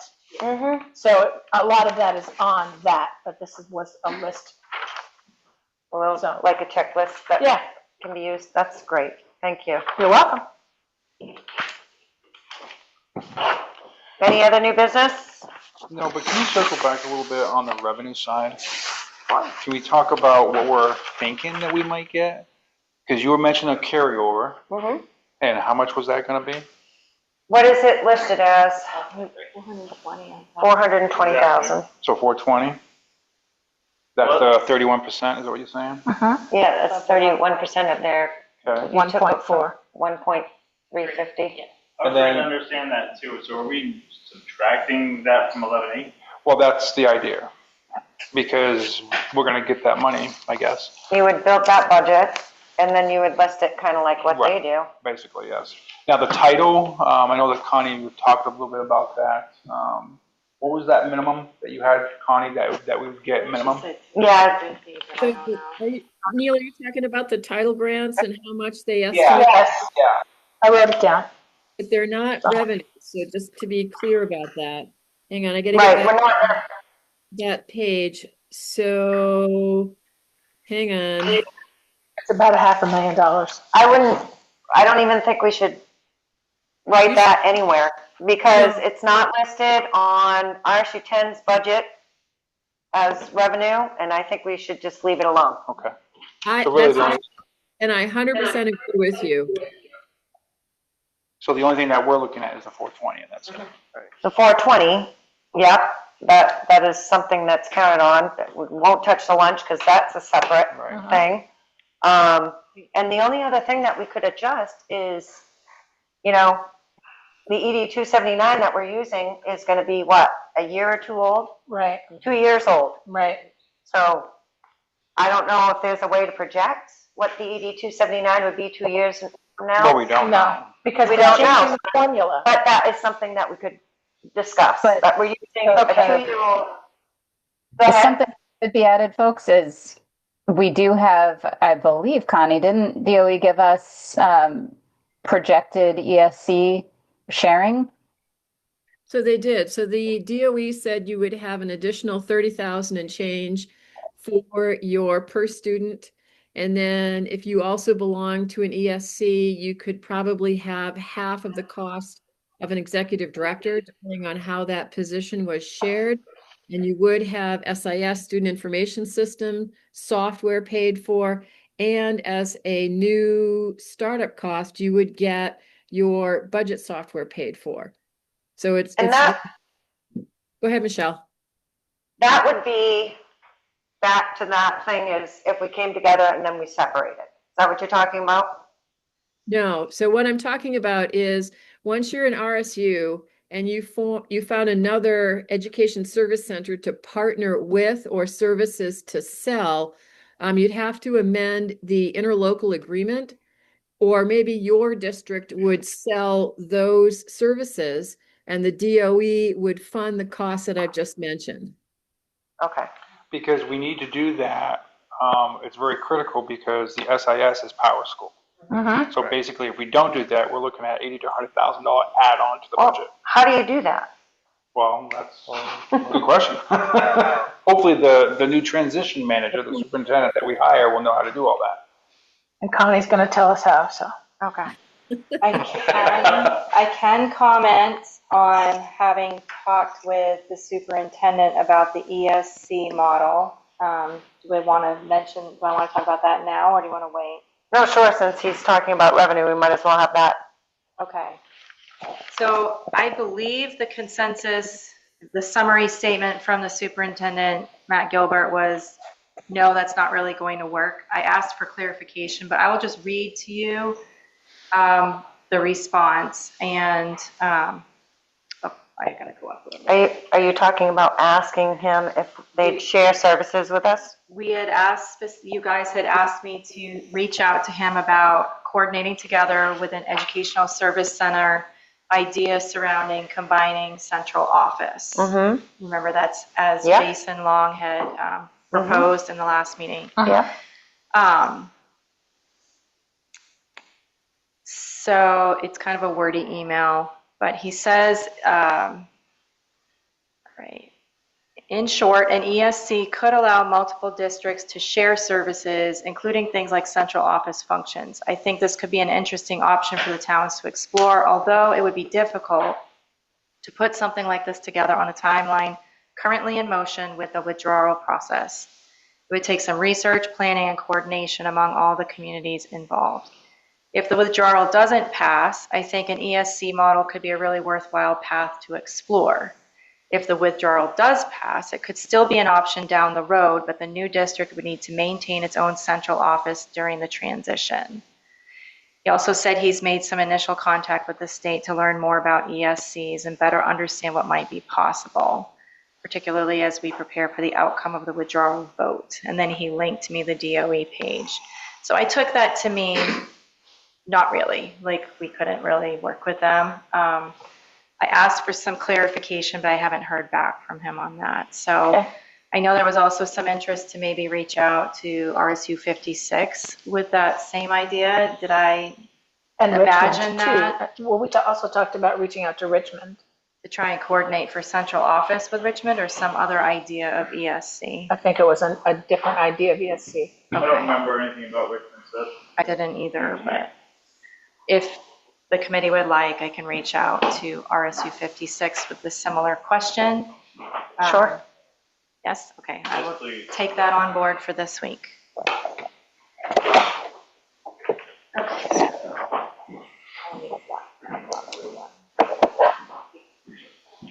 Thank you.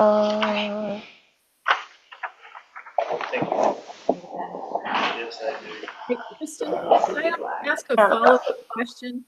Did you get a Sure. copy? Did you get a copy of the interlocal agreement that RSU 10 currently has? Because I know they receive funds through the 279 for being part of an education service center. So what exactly did they offer and who are they partnered with? Are you talking to me, Kristen? Yeah, I am. I just know it was $111,000, but I remember, professional development was in there. I believe there was some special ed with Andover, but I might be making that up. I did not see an interlocal agreement. Would you like me to ask for one? Yes. Okay, and repeat again to me what I should ask for?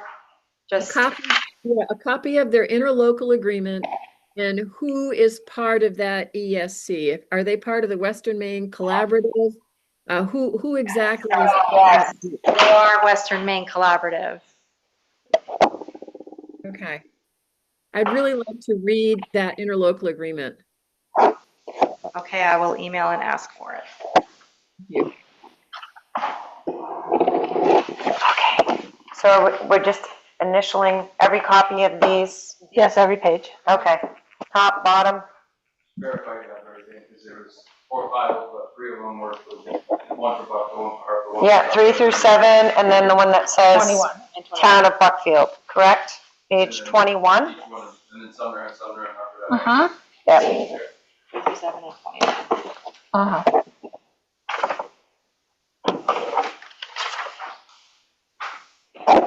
Do we need a date on those or just the initials, Kristen?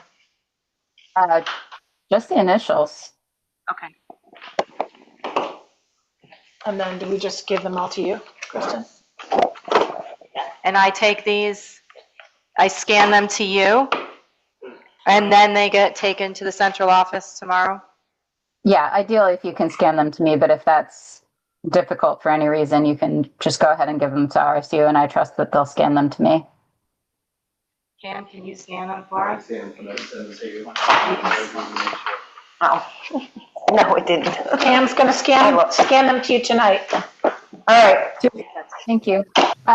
Real quick, I'm going to send around that budget document, but we didn't really cover all the bases because whoever is working on this, we still need to change the anticipated revenue box and how that, expenditure budget gets made up through EPS, local contributions, state contributions.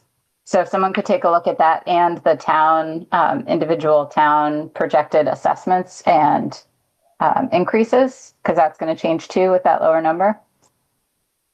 Uh-huh. Are we adding the revenue when we do this? Or subtracting the revenue when we do this?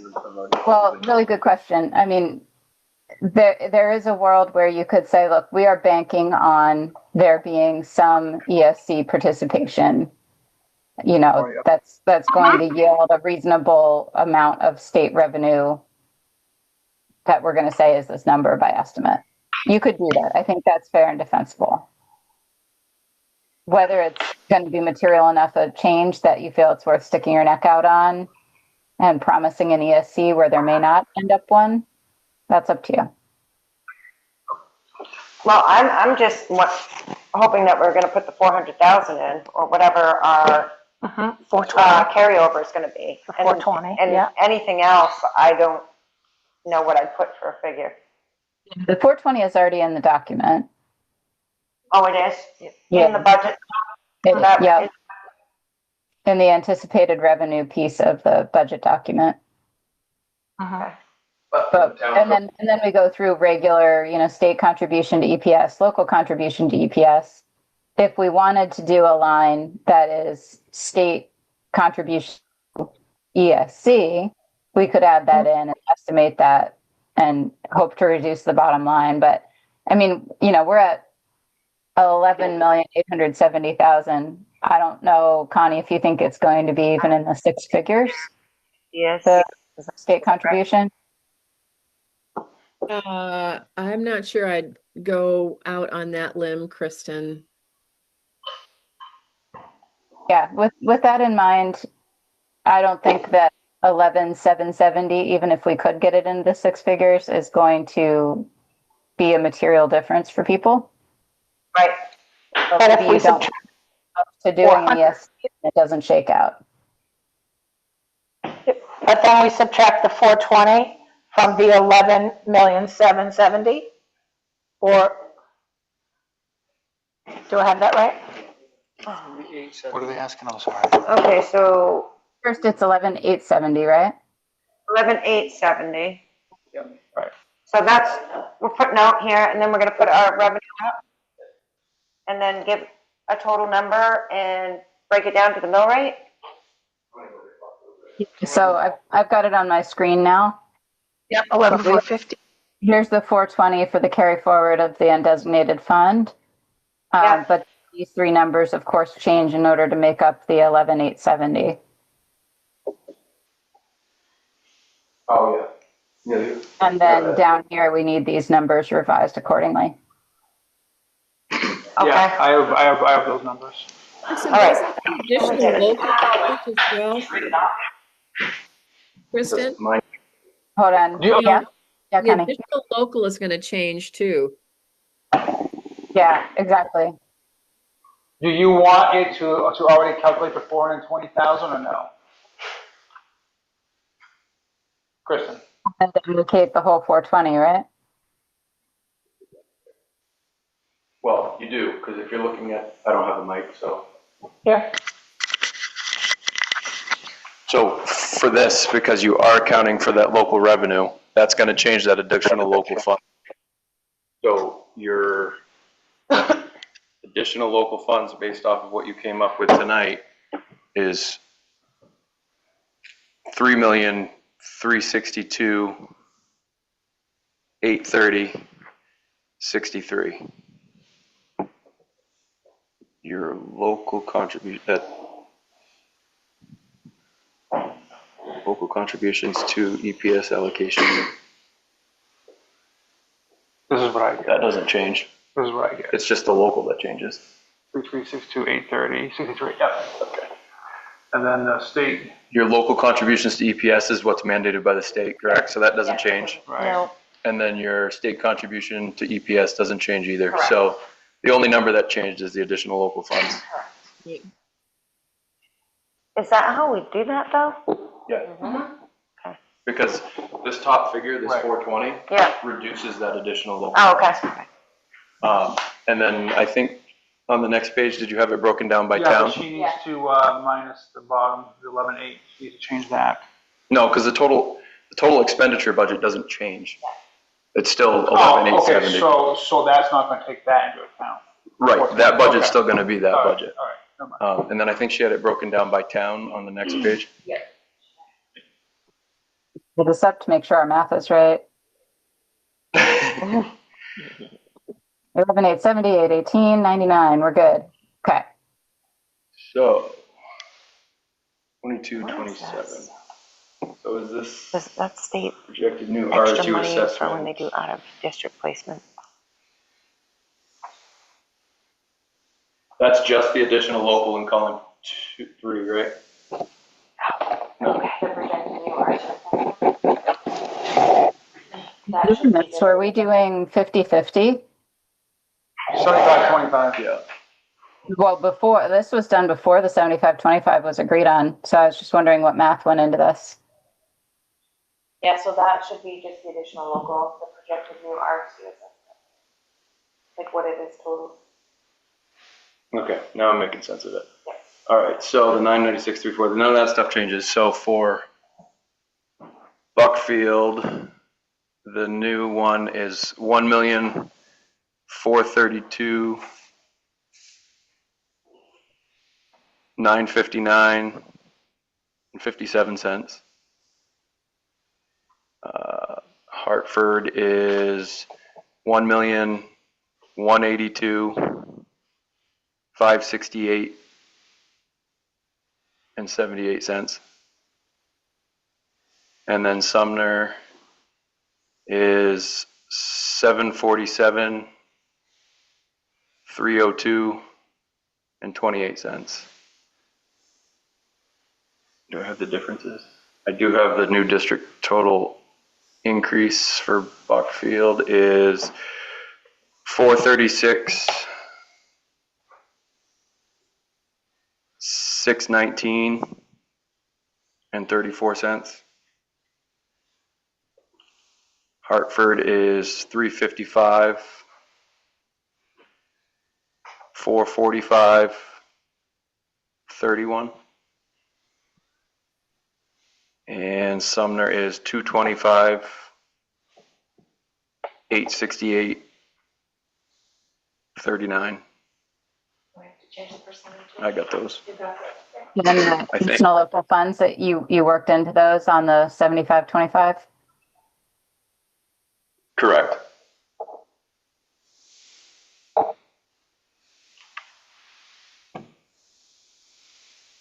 And then the percent increase on Buckfield. Is that what this column is? Because you guys made the spreadsheet. Mm-hmm. Yep.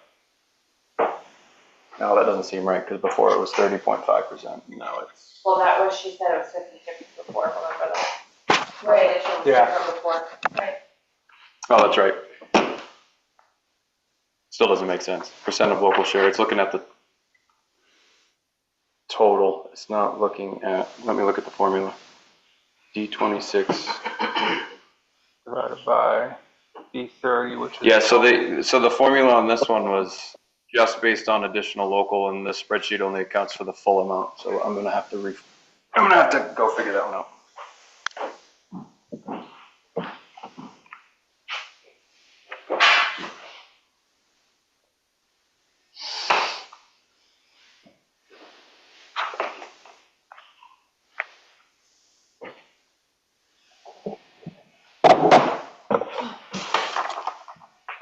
So Neil, the cost sharing sheet that you sent to us today, that's not accurate anymore? Nope, or- everything's changed. Okay. So once we get all the numbers and we've double checked a few things, then tomorrow I'll have time to resend it to everybody, and I'll do it in a PDF. That way everybody has it. Thank you.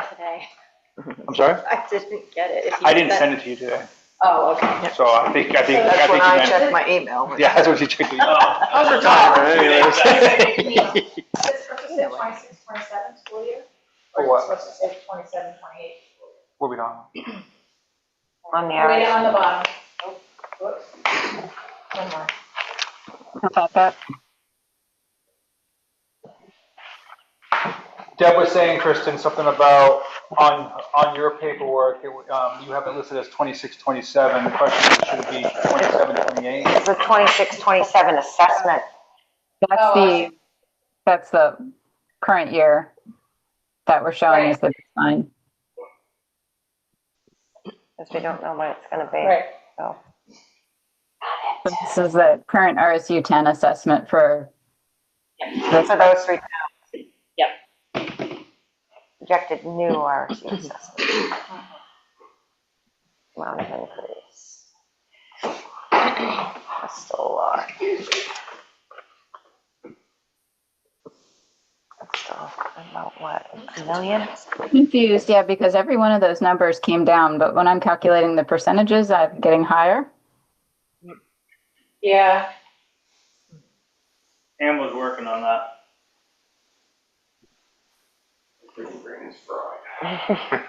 Yep.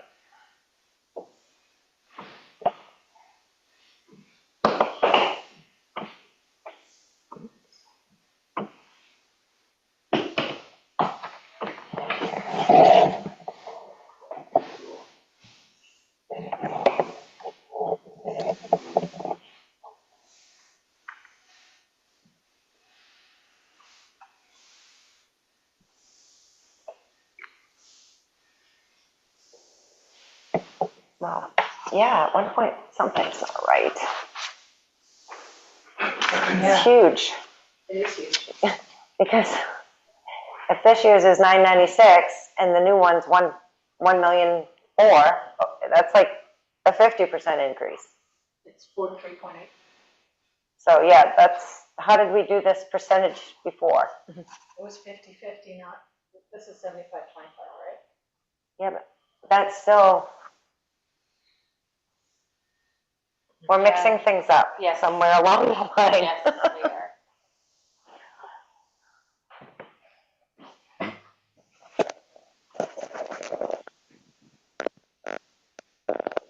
I don't think those percentages are right in the first place, to be honest with you. No, well, Pretty simple formula. It's new minus old divided by old times 100. That's your percent increase.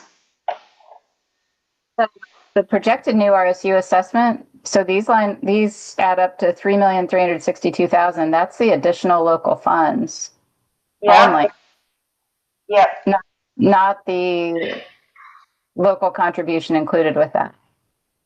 right. So we should be tallying up to a $5 million number, almost $6 million. Correct. That's why I was confusing myself over here with these formulas, because it looked like you guys are just looking at the additional local on that original document. I'm gonna stay out of it because I'm confused. So are we saying that the formula on the spreadsheet for the weighted share is incorrect, or what she put on her thing is incorrect? And Okay, I think the original table was misleading. Because the 26-27 RSU 10 assessment wouldn't have just been 996 to Buckfield. It would have been more to reflect that. That's probably just the additional local funds, isn't it? Yeah, Yes. it is just the additional local. I feel like that was It is. something that ticked me off a little bit. Yes. Equals. Gotta fix that. because basically, Cameron, I mean, are we doing just the additional local, or are we doing everything for their percentage that she wants? I think we have to add the two together, the additional local. People want to know how much the taxes are going to go up. It's not just the additional local, it's Right. So how much both. are we paying? Yeah, both. So you would need to do it for RSU 10 and for the new RSU. Yeah, what we're paying now, and then Yep. both. But I think this table originated with RSU 10. And then we just kind of used it because they made us, but it's certainly misleading. Yes, it is. It's only half the story. So yeah, you're gonna have to change the whole thing. All right. Yeah, I'm hopeless around here. All right. Okay,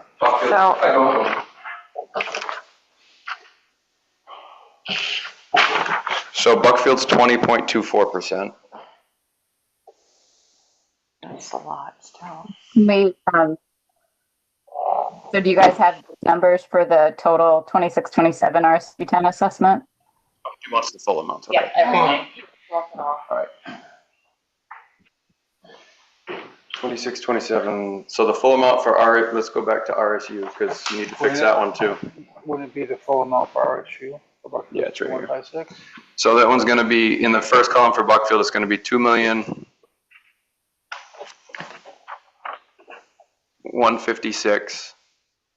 2,156,764 and 7 cents. Projected new assessment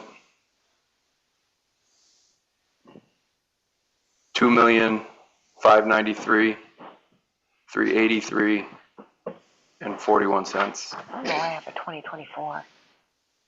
Those increases are correct now. So you don't have to change that column. That column is saying the percent increase is going to be 20.24%.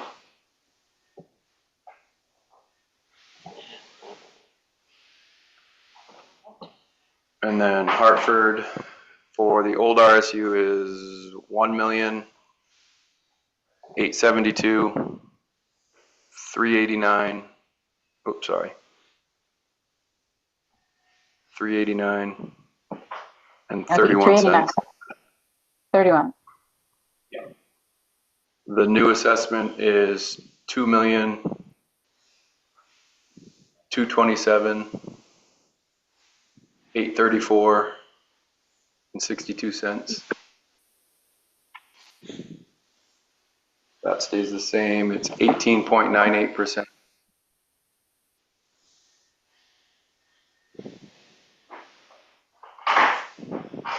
Sumner,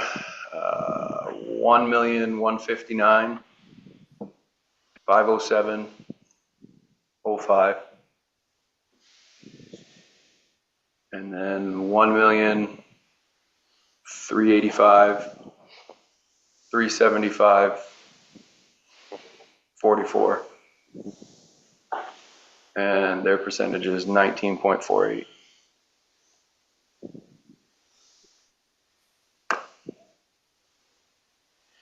That looks a lot better. I'd like it down to 15% would be great. I'd pay for that. Still a work in progress, I think. Well, the other So thing let too me is, just make sure to verify all of these numbers so we don't embarrass ourselves. So after I circulate this around, just and double check the numbers, obviously, and then that annotation explaining the changes would be great. But this certainly looks a little bit more palatable. Still, obviously, it needs more explaining and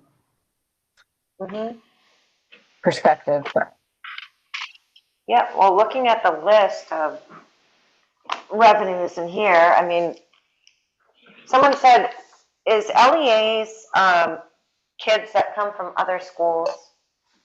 Is that what that is? no, What's LEAs? What's tuition from LEAs? Connie? Local education. Local education agreements, LEAs. Yeah. So it is. So it's kids that are coming to our district from others, but they're doing away with that system, someone said? Isn't that what you told me? Me? That it was just going to be counted as a kid? I Is that don't what you think, said? Jason Long spoke to this. It comes in as tuition, so it's not really revenue. Connie, I believe you spoke to this last Well, meeting too. yeah, so I think what Jason talked about was something called superintendent agreements. And so Yes. what the state does, and I got the list of superintendent agreements from Matt Gilbert, is they look at the receivership of the district that's either sending or receiving your students. And I have the numbers here, but basically if you are taking in kids from a higher receiver than what your receivership is, you get more money from the DOE, and they generally cut that check in September after all the superintendent agreements kids are assigned. If you're sending kids to a district that your receivership is less, then you only send that money that that district would be entitled to. So, for example, if a kid moved from Auburn to Lewiston is a higher receiver than Auburn is, and so the state would send Lewiston a greater check for educating that student. You have, let's see, I can tell you right now in terms of superintendent agreements, hang on, you have a lot more going out than you have coming in. You have 46 kids out, 13 in. You have 18 kids K to 8, and you have 28 kids 6 to 12. Going out? Wow. 46 out, 13 in. And those are all just superintendent's agreements. That's right. Just for our region. Just for our region is 46 kids out. Right. Not the whole RSU, just down here. That's right. Correct. Just need to clarify. That's shocking. That's a lot. Sad. It is a lot of kids. I mean, there's a message there. So I would encourage you to take a look at why those kids are leaving and I would like to where they're going. Yep. They're going primarily to SAD 52. I don't know why. That would take some research and some family surveys to find out why they're leaving your district. Yep, We can leave that to the new school. absolutely. I'd love to know. Did we know where they are going, or is that not something we know? 52. Yeah, 52. Okay, I thought that's what she said. I thought I misheard her too. Green Football. Another question on the special education tuition, is that extra money that they send for students who are out of district? Say that again. Is that extra money from On special education, RSU 10 receives $222,385 in special education tuition. Is that extra money that the RSU gets for sending kids out of district placement? What is that? So I want to make sure I understand your question, Michelle. So they get 200,000 and change in tuition from districts that send students into RSU 10? Is that what you're asking? Because No, they I'm looking on the revenue side of RSU 10's budget, just to make sure we don't miss anything that we could potentially use to offset ours. And it says special education tuition. Yeah. So don't they have a program for special education students? I don't remember the name of it. Not WRFP, sorry, it's late. Yep. WFRP. WFRP in Cincinnati. But anyway, I thought that was separate, a separate entity, and that the budgets weren't mixed. I don't know the answer to that. I mean, somehow the RSU must get some revenue for that. I didn't see any special tuition programs in the proposed RSU. And I didn't see any self-contained programs. Did I miss something with that?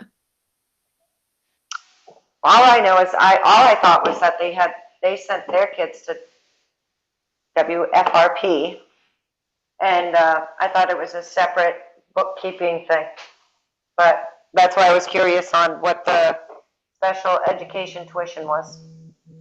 Well, that's why I asked if there are any proposed special education programs for the new RSU. I haven't seen any.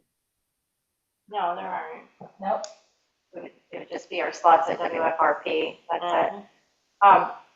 This wouldn't be kids who are coming into our district to receive services like Andover kids maybe coming in, not to us, but to the Mountain Valley region.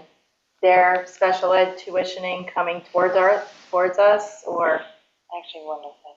that might be it. It could There be. are some kids who come into our district because they appreciate the special education services at our school. So that wouldn't be under the LEAs, that would be special education because it's 1.5. I mean, that seems like a. So some districts Find out must, what that line is. yeah, I'm looking at your special ed tuition number now or from RSU 10. Districts must pay something to send students to some of their programs. And I'm not familiar with what those programs, those self-contained programs may be.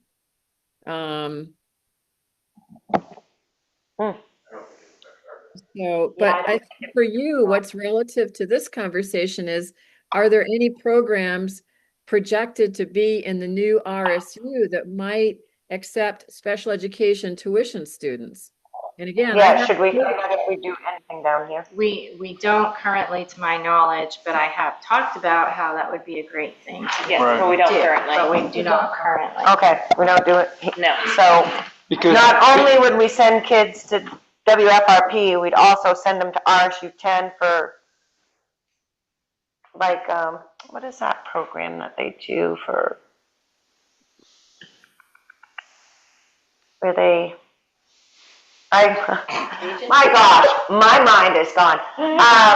Where the kids come and they cook and they take them to the grocery store. No, it's not Region, it's Sorry. It's not home ec, it's life skills, like a life skills program. I mean, there are those, Yes, they have those. regions. We do have life skills. Okay, well, I just wondered if it was something that was only something that they offered up there. No. Okay, all right. Never mind, we need to move on because I've had it. And I'm sure everybody else has. Objectives for next meeting? Objectives for next meeting. Yeah. Is our next meeting after? Yeah, it is after. It's after that, yes. Yeah. I think there should just be debriefing on Yes. I like that. the Yes, agenda and call it a night. Not in this meeting, call it a night. but right, I know what you mean. Yeah. Right. I think that's good. And if anybody finds something in the budget, bring that up. And we could talk about getting the mailer mailed out with any new pertinent information that comes forward No, we didn't send it. in the forum. Yeah, no kidding, huh? Because we do want to get the mailer out with the newest information, Right. but we don't want to mail it until we know when you guys are having your public forum. I'll be able You guys are Right. having yours. We'll have all that information that next meeting, right? So we can get Okay. the other changes adapted on the brochure and. One question, Still working on that. did the trifold go out print in offices? No, well, it was sent to the 3 town offices, so it's. It Okay, so- made it to our select board meeting, but it wasn't. They haven't, It's been distributed So- locally and on Facebook. So we have to change that, obviously, because. oh boy, so is that, those numbers in there? Yep. Oh, God. Oh, God. Ah, Well, that'll be a good thing. The other thing too that we should Say also we're think forward. about, and I don't know who can get this information, but do we have any current positions in Sumner or Buckfield for staff that is budgeted for that is not filled? right, Because we can also slash those right off the top too. Because if they're not filled No. Not filled currently. currently, then technically we don't have to have it right now. I don't know how to see that in the budget. I don't know either. that would be a need, somebody knows, but who's gonna tell us? Reverse engineer it, yeah. Right. I mean, I could send an email out to Leah and see if she has a number, or at least what those positions are. Yeah, I And think that, then we could go ahead. so I think ahead, the best way to go about that is to ask Matt Gilbert for a list of vacancies in the Nazinskit region, and then ask for a corresponding list of budget figures, and then thirdly, ask whether they intend to fill those positions. That's the only way I can think of, is you'll get a really accurate read on what may not be filled. Right. Right, and then again, point goes back to carryover. Mm-hmm. Yes, Cameron? I just wanted to let Kristen know that all the minutes on the website now don't have the draft watermark. Perfect, thank you. You're welcome. And you have those that he's gonna, Karen, can you scan these for us? And send them to? I have Any no other idea. objectives? Any other objectives for next time? Debrief any budget changes and discuss the mailer. Discuss mailer, okay.